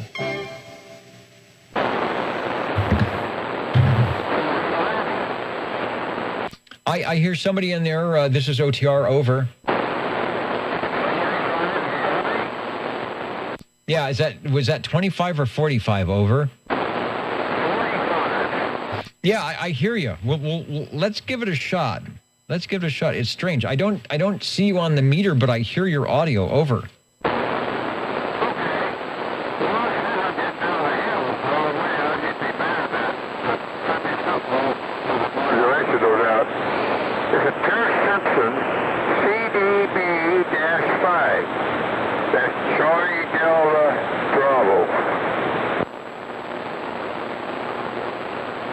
Okay, I found you. You are way off frequency. You're almost out of my passband, but you're fine. So we do want to talk with you. But for anyone listening over the air, if you have a Delta tune, make sure you have it on the extreme minus. Put your Delta tune into the minus position. And we will be chatting with Paul SWL45 at 1041. He has Radio 7. It's a Pierce Simpson. I think I can find it on my list. And as I do that, to take a transmission, and I will get on your frequency, and we hear you quite nicely. Over. Yeah, I knew I was off, but I don't know it was that far off. Okay. I better see if I can find a crystal or anything. Boy, the crystals are getting difficult to locate anymore. Too bad. But I think our sound's high on this thing, but it must be the modulation must be really messed up. Yeah, okay, that's 85. I believe that's one of the infinite, the first Pierce Simpson radio manufactured, I believe. That's you. Interesting. The colors look so modern. The design, mid-century modern. But it sort of gives itself away. There's no S meter. It's 5 channels, and so the early radios weren't. They wanted to introduce this, citizen Class D thing to people without breaking the bank and scaring them away with knobs and dials to turn, because this wasn't supposed to be like amateur radio where it's technical and you're building your own equipment or anything like that. So that's why the radios are a bit more simple, I guess I should say. Okay, I've got a better shot now. I love the map in the background on this one. There it is, Pierce Simpson Incorporated. I see 5 channels, a squelch power off. It's very simple. It reminds me of the Johnson Messenger 1. When you come back next time, I'll see if I can get an exact frequency where you're at on the crystal, but I hear you just fine. And Pierce Simpson always, I think, had some of the better design teams there. Go ahead. Yeah, I like the little thing. That little light on the front. It does. It might be red. It's faded. Yeah, I thought it wasn't reddish. So it must have been faded out on the thing. But as far as that, the colors and everything on, the drawings on it's really neat. Blue and silver and all that, that's nuts. Good ventilation on the back too. Heavy case, heavy metal case. So they made a real good radio with the thing. Just the start of a whole bunch of great radios. Thank you. Just checking to see if I had another shot of that, and I don't. This one is good enough, so we'll leave it right there. And this one fooled me, 1959 to 1961. So as you said, you are correct as always. This would be Pierce Simpson's first radio into Class D CB radio from 1959. That was the first full year. The price, I guess for 1961, the price was at about $179, which seems to be typical. In the 150, just if you could keep, it seemed like if we could keep the radios under $200, you might get some takers. 5-channel crystal control transmit and receive. Of course, it had to be crystal control on the transmit. Universal transistorized 117 and 12-volt power supply. 11 tubes performance, super heterodyne, 1 RF, and 2 455 kC IF stages. Series noise limiter, adjustable squelch. Carbon microphone, it says. If you've got the original microphone, that's a carbon microphone. And TVI trap. So this was actually a lot of extra features. They don't really show up on the front of the radio, but built in to keep it sounding good. And I'm assuming you're running off a 117 volt AC. That's not a 12 volt DC model where you have to run a power supply. Give us another transmission. Over. Yeah, I'm running 120. So it's definitely right out of the plug. Yeah, that's really neat little radio. I wish they had a light on the thing where you tell when you turn it on, that it's on. they don't have any light. You gotta look in there and look at the tubes in there and see if the thing's flowing. But, the first stab wasn't a bad one either. Other than that, it's still a nice little radio. I hope it sounds better than the last time I had it, so I'm kind of shaking it in. Last time it sounded pretty rough. So, if not, I'll know on the archives. Thanks, Dennis. I think it sounds good, and I hope the last time it wasn't because I wasn't on your frequency, which, by the way, is 27.082.2. So you're almost 3 kC low. So that's why you were actually out of my passband on the 6 kC radio. But once I'm on your frequency, it looks good, and it also has. It's sort of like the Imperial. It has a more of a suppressed carrier to it.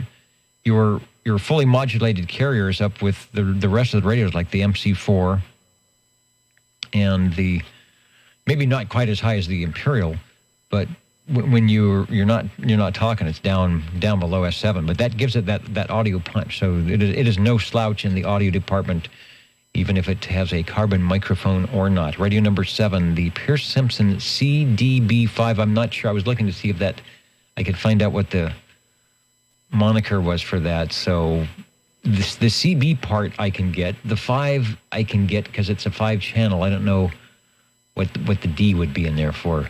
Sounding good, a good bit of history, and the automobiles. You don't see many 1959 or 1960 automobiles running around, but it seems as though when you tune in the Old Tube Radio Network, you're bound to get a classic 1959 or 1960 radio, minus the tail fins. Thanks, Paul. Very welcome.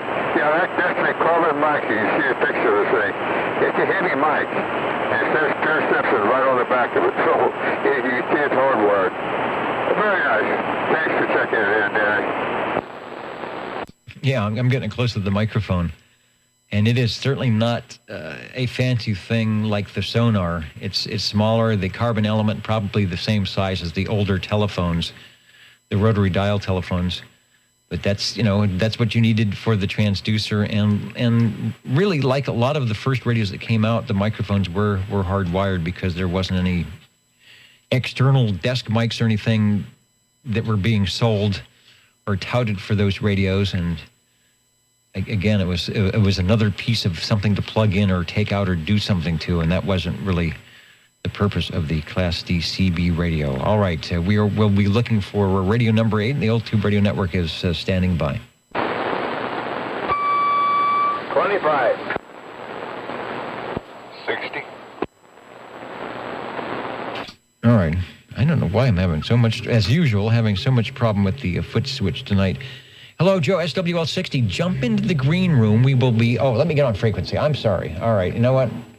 I moved both my transmit and my receive frequency, so my apologies to those who are thinking why I sounded so horrible during those transmissions when I forgot to dial up on the right channel. So, Joe, jump into the green room. We'll be with you. You'll be radio number 9. But first, we're going to head over to radio number 8. And Jerry went on, he got on the big bad radio. Hello, 25. Yeah, Dennis, I can't let a OTR night go without checking in my Browning Golden Eagle Mark III SSV 2-piece radio and talking on the non-powered banana mic, they called it, and I still have the bass to it. And I believe the microphone was made by Electro Voice, which is still going strong. But anyway, I just wanted to check it in, and back to you, Dennis. Checking in a radio is always a good thing and a welcome thing here on the Old Tube Radio Network. That's what keeps us on the air. That's what has kept us on the air for the last 35 years or so, as our tube radio operators who take time out of their Saturday evenings, maybe their Sunday evenings too. Oops, I'm hitting controls. I'm getting a blue screen of death here on the computer. It's like, no, I don't want to do that. So there's the great picture. That's the radio. If you're at oldtuberadio.net looking at the picture or watching the video, that's the radio that Jerry is sitting in front of it, and it sounds like this. Take a transmission. All righty, Dennis. Anyway, it's always kind of interesting when you key the mic because you get a little bit different ping every time. But yeah, you got the spot button to coordinate the transmit to the receive, and seems to be spotted on, and upper sideband, lower sideband. I haven't messed with the sideband stuff that much. Back within the day when Kevin used to do a lower sideband of 27085. I messed with it, and it was pretty close. It worked, but it was amazing how much stronger the signal was off sideband. Anyway, not to go there, but other than that, man, it's a cool radio, and probably my pride and joy. And boy, it's got the big old the red on the air light, and like I said, talking on the non-powered banana mic. Anyway, back to you, Des. Definitely a classic radio. Like an automobile, like the Lincoln or the Cadillac or the Chrysler Imperial, at least for naming some of the USA top of the line things. They knew who they were, and so did the top of the line Brownings. at about $700, maybe a little less when they first started with this radio in 1972. And this was the package where they took the Mark II, that you had a sideband adapter and an AM transmitter and a sideband, and pushed it all in one cabinet and said, I think people will buy this. And actually they did. It's amazing for the price and how many of those that we still hear today. And that's part of it is, I guess, if you pay $700 for radio, you treat it nice back in 1972. And because they were built like a fine automobile, maybe even better. Sometimes I think they were built better than automobiles, and that's why they're still around today. It sounds great. Give us one more transmission before you go. You're radio number 8 tonight, and thanks for helping us out with the radios tonight. Oh, not a problem, Dennis. Thank you. And I know you know this radio very well, because I think you've actually done the net at least once on this particular radio. So anyway, okay, Browning Golden Eagle Mark III checked in. Thank you very much, Dennis, and back to you. All right, thanks for bringing it by. Yeah, I had the honor of sitting in the driver's seat of that radio a couple times, even doing net control, and that was before I even had one. I used to do net control occasionally on Kevin's Browning. I think he had the R2700 S9 when we were doing it that way, but it was always fun. Radio 8, you just heard. Radio 9 coming up right now as Mr. Hustler hustles his way into the air chair. Hello, Joe. Thank you, Dennis. Beautiful radio, that Eagle. Boy, I never get over the radio. It's beautiful. Dennis, I'd like to check in my Robin. This is my handsome little radio, the Robin T123B with the little bitty mic. We were just talking about that because as we checked in the, what was it? It was the, not the Pierce Simpson, but the Sonar Model G with the huge mic. It's been labeled the size of a piece of toast, like a good piece of Wonder Bread coming out of the toaster, and you put the coiled cord to it. And then you come up with the Robin, which is an impressive radio, and the little microphone that could. And it does put out some good audio. Back to you. We thank you much. Well, doggone it, for what it is, I mean, like I say, I sometimes feel like I got a monster hand, because I almost lose it in my hand when I wrap my fingers around it. Yeah, but doggone it, it's an interesting little radio, has a lot of good little features on it, and when I get caught up on my frequency counter that I ordered it's taking a little time to get here, I'm interested to find out what other channels it has, because this one here, I was told, would probably have the 40 channels in it. Oh, okay. We'll probably have some mysterious switch, or if it's synthesized, they'd be able to do that. I know a lot of the 23-channel radios back in the day used the Siltronics VFO or the PAL VFO, and there were various flavors of those to extend the channels up through. Well, it wasn't 40 channels at the time, and I think in 1976 the FCC sort of threw up their hands and said, "You know what? Let's go ahead and expand this thing out." And sort of thwart all those people that have VFOs and say it's still got to be crystal control, but we'll give them the 40 channels that they were already using. And it was a nice idea, and it worked and it didn't work. The Robin T123B is the radio that you are seeing if you're at oldtuberadio.net and listening to if you're on channel 11 and or at the oldtuberadio.net. It was the Panasonic chassis out of Japan, which was shared by a couple of manufacturers. I believe it was plate modulated, and it was produced from 1972, which was the first year that the Browning Golden Eagle Mark III came out, and ran to 1976 and stopped only because of what we mentioned earlier, the 40 channels, because this wasn't a 40-channel chassis, so Panasonic had to rework it a little bit. It runs 11 tubes. There is an operator's manual and a schematic available at oldtuberadio.com. Thanks for Radio 9, Joe. Give us another transmission, and there's a lot of little lights on the front of that radio. Make a few of them wink at you. You know, every button we push, a light comes on. It's interesting. That's the first time I've seen that. I mean, you run the external speaker, you get a light. You run the PA speaker, you get a light. Of course, you got your modulation light and your RX, TX, and all that good stuff. But yeah, this is interesting. And whatever channels is in here, I'll settle for 26. I hope it's in there, and a few other channels. But I don't think the 40's in there. But we can dream a little. Anyway, thanks a lot, Dennis, and thank you for letting me check it in.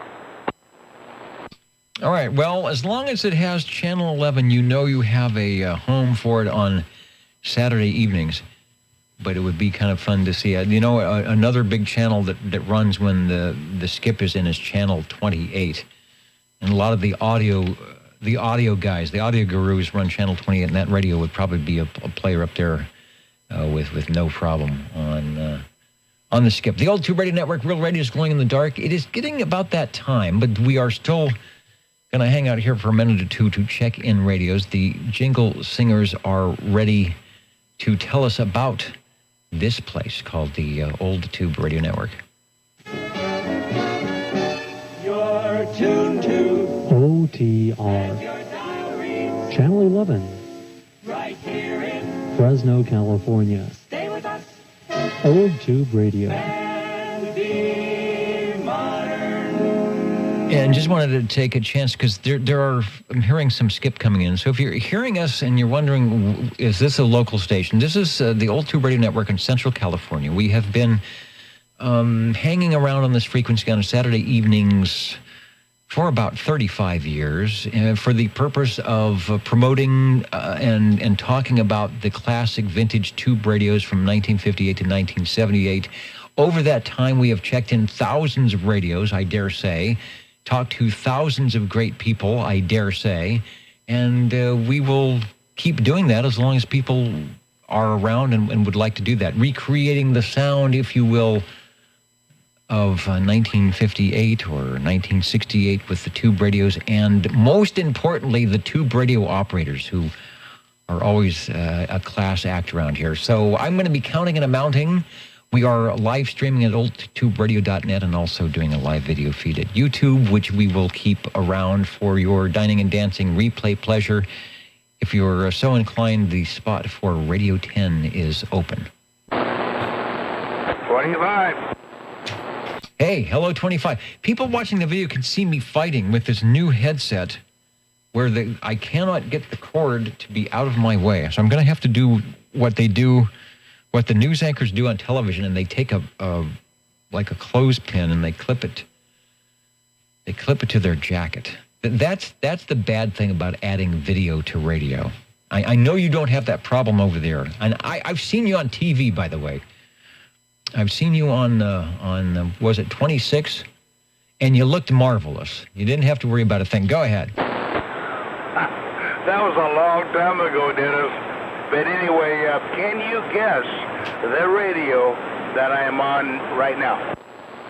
Well, I'm going to cheat because if I was actually guessing, I would probably guess wrong. But because I'm the statistician tonight, in addition to the net controller, my process of elimination says that you very possibly could be on the Hallicrafters. Over.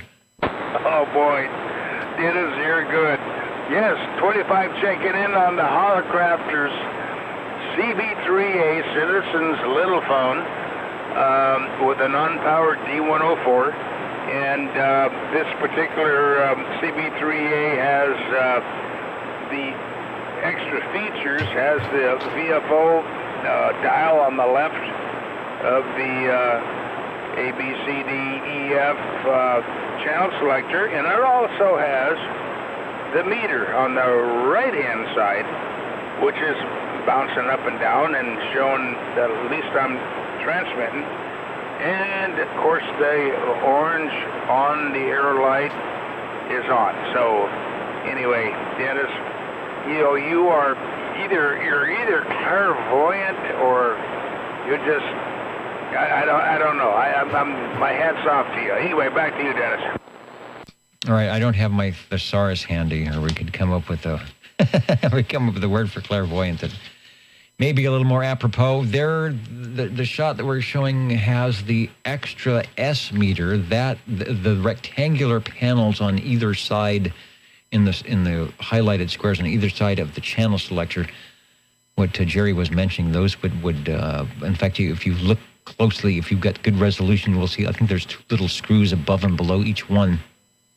And you take those screws out and the panel will come out, and you will either insert the S meter and or the little VFO dial, and then there's a place to plug them in on the inside. I think the case was really easy to get off. It's like, does it have snaps on it, like a lunchbox that opens up?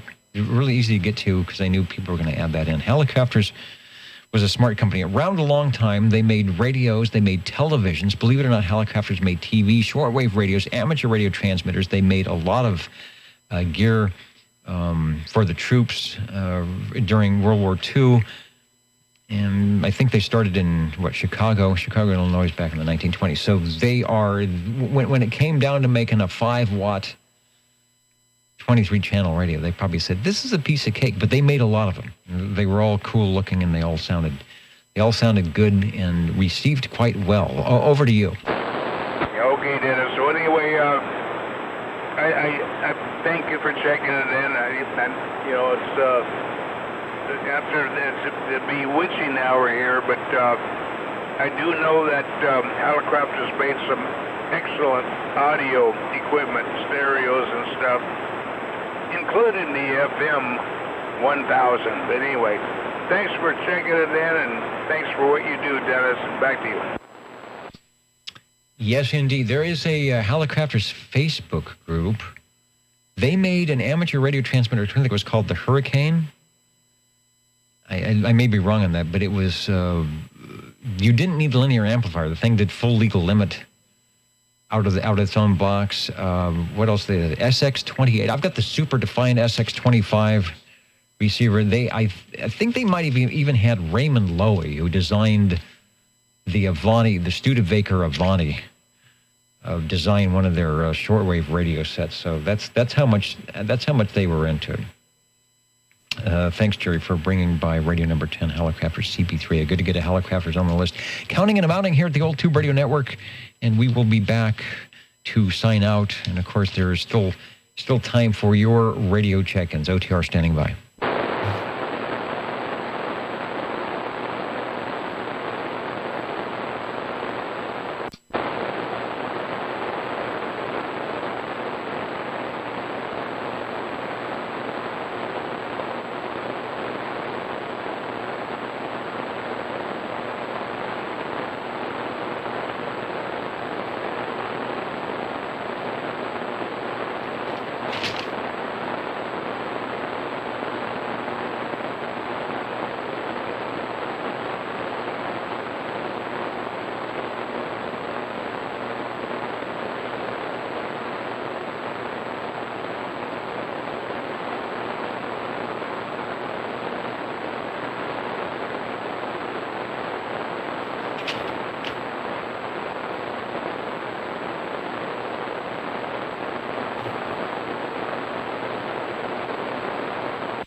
Let's do some spelling. OTR.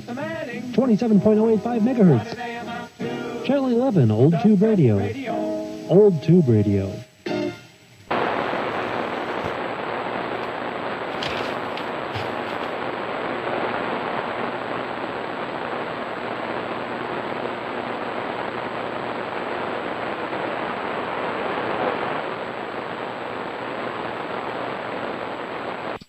And I can hear it in there. Can you? There's definitely, the band is wanting to open up. It probably is open. If you're up high or got a good antenna, you're probably hearing things from near and far out. The Old Tube Radio Network. Boy, I'm definitely gonna have to get my hair cut, huh? I kind of like that's like my college day looks there. You know, everybody wanted to look like John, Paul, George, and Ringo, right? Any other stations wanting to check in here?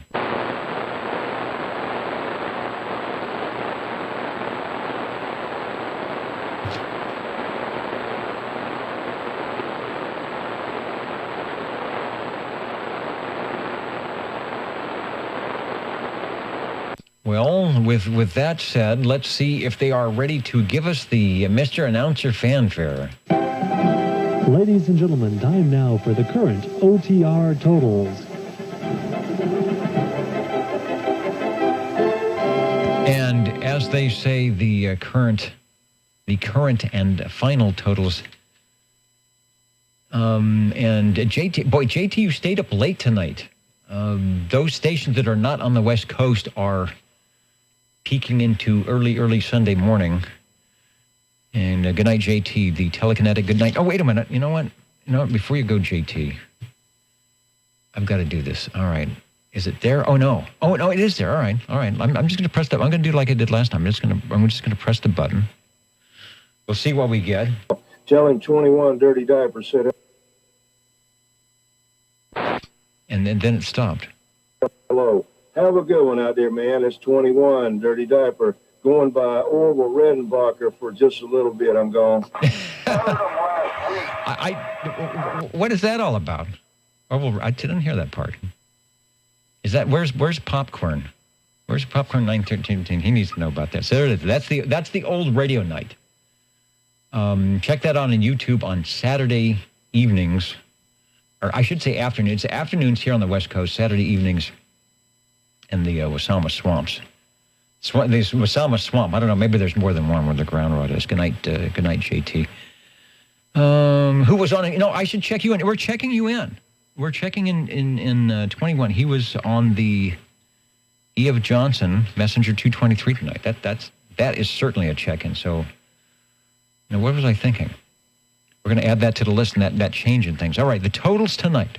We had 58 SWLs. We had 10 on page 1, 15 on page 2, 18 on page 3, and 15 on page 4 for a total of 58. We didn't add anybody. We are on the 6th week. 6 weeks of our eight-week roster.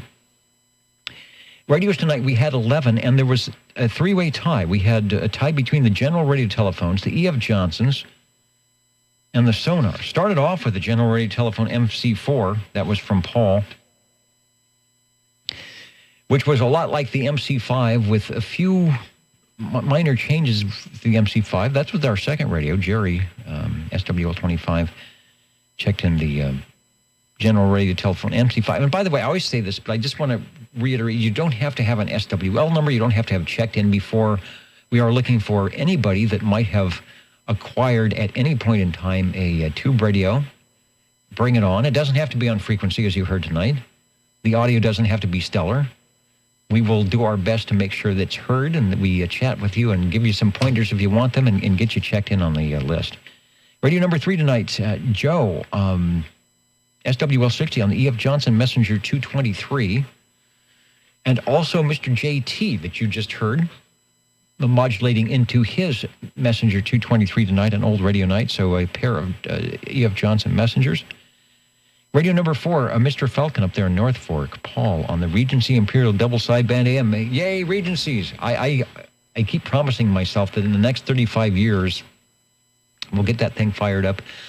I have never tried it as a streaming item. It does have, I guess it has audio out, an audio output. I think it had a external speaker output. I wonder if it has a hum. That would be an interesting radio to put on this. The receiver's pretty good. It's got a real tight receiver, though. If you're a little bit off frequency, you got to go chase it with that VFO, but they did that because it was a sideband radio. I think they tightened things up. Radio number 5, Jerry on his Sonar Model G. He followed that with Radio 6 on the Sonar Model E, so that gave us a pair of sonars tonight. Up there with the General Radio Telephones, the E.F. Johnson. The Pierce Simpson CDB5. We found you, Paul, at 27082.2 on frequency.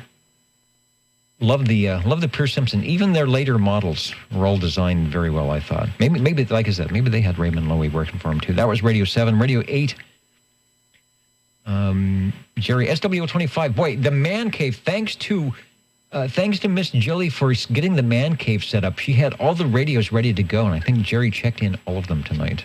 So put us into double digits. Thanks to 74 for helping out there. He was on the Browning Golden Eagle Mark III SSB for Radio 8. Radio 9, SWL 60, who is being heard quite often these days on the Old Tube Radio Network on the Robin T123B, and I'm causing static somewhere. Again, SWL 25 and the Helicopter CB3A. Your Old Tube Radio Network, real radios glowing in the dark. Thanks for helping us out tonight. Also, thanks to SearchLawrence.com and Frodex for the Nixie tubes. Also, I want to thank a lot of our listeners who are administrators and run the Facebook pages that do such a great job on first allowing the forums like this to happen, and also giving some great information and great photos on these radios. So before I burn something up, let's see who else is out there. Mr. Sierra Radio, good night from Virginia. Thanks, Keith. We will look for you next week. And then I want to say also we've got stations in New York are still listening very late tonight, California, Virginia, Blackburn. I believe that's the UK, where the sun is just starting to come up. Gulf Breeze, Florida, also listening. I've got a good friend out in Florida, in Hollywood, Florida, NC4L Mal, who works on these radios, Malcolmizing the FT102s. I got to give Mal a call because I got to send one in that will actually be check-inable on OTR, but it needs some work. Hello, and boy, staying up late tonight in Hendersonville, Tennessee, Robert and Teresa, who also have a great collection of shortwave of Old Tube radios, some of which you'll have to go to the Old Tube Radio Network Facebook page, OTR Network Facebook page, and I know they have some of their radios. I should have used the Robin. No, they've got a 240D, but some of their collection is up there, and they're all in great shape. So good night, everybody. We will talk to you later, and be back Saturday evening on the Old Tube Radio Network. Good DX, there's a contest going on for the amateur radio people, and who knows what's been happening on the skip. The band has been opening up. Catch you next time. Thanks, Dennis. Great show. Thanks, Dennis. Well, I got the window opening by me. A nice cool breeze coming. It's the middle of June, and I'm feeling good in the seersucker suit tonight. Good night, everybody. Did you listen to the MP3 file? Not in the last 2 hours. Man, I didn't get to check in my Kenwood. Darn it. Well, let's see. Is it the classic 440? Maybe the 850. Maybe the 570D. Maybe it's that new one. What's the 990? Or the classic TS 950 SDX. Quality stuff. Oh, it's just a TS 570 S, I believe. Yeah, because I got 6 meter. How about that? All right, Dennis. 82 out here on the nice, cool ditch banks of Biola. Sounding good. The Kenwoods out of the box really have good audio on AM. The later models, like the 2000, which I have up there, which has got the dreaded transistor problem, the driver finals, were pretty easy, although you had a processor which actually worked. Their processors worked on AM. The XC, the processor did not work on AM. They also had a carrier control and a gain control, so it's a little tricky on AM because you have a drive control and a carrier insertion and something else. So you kind of have to play around, but they always sound good. They really do. And you put a little bit of audio rack, and they even sound better. So, and the ditch banks just proved it tonight. Thanks.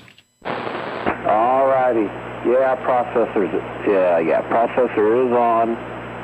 Now the processor is off. So anyway, all righty. Well, good night. Thanks for the show. Yeah, and then if you've got a processor in and a processor out, And that's tricky because you can do it wrong. You can have too much input that distorts the thing and not enough output. Or the input is good, and then you turn the output up, and then it distorts coming back in. So it's a nice finesse thing. And as you've just heard, Ron has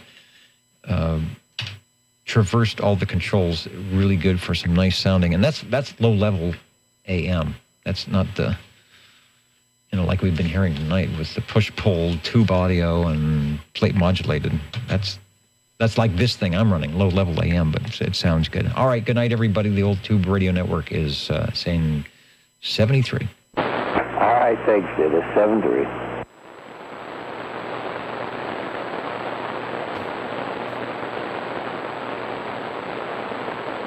Okay, I just can't stand it. Let's head over to 10 meters just for a second. Everybody go out there, make some 6-meter contacts. Yeah, see, 6 meters might be open. Let's see if 10 is open. See, there's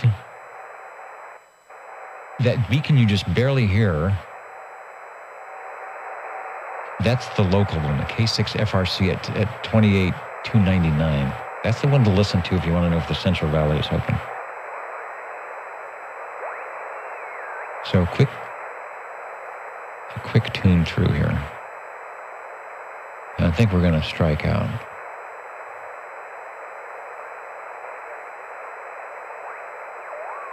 Birdies.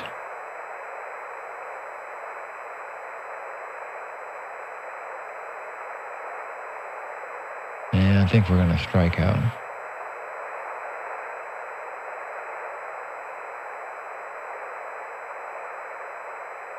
That doesn't mean the band isn't open.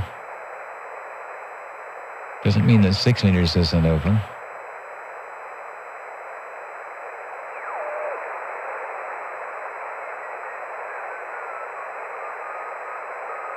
There it is. That one's the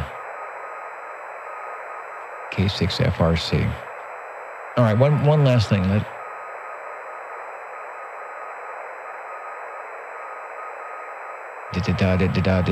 FRC. All right, let's see if the AM guys are on 75. I hear a carrier.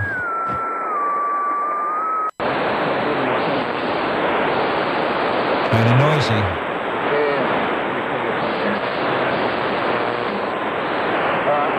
My audio does that.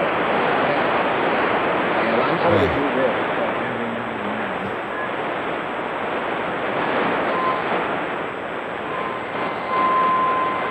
Some guys tuning it. 3870.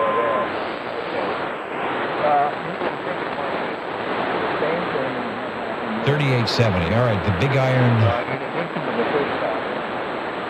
Big Iron is out tonight. All right, that's it. Good night, everybody, from the Old Tube Radio Network.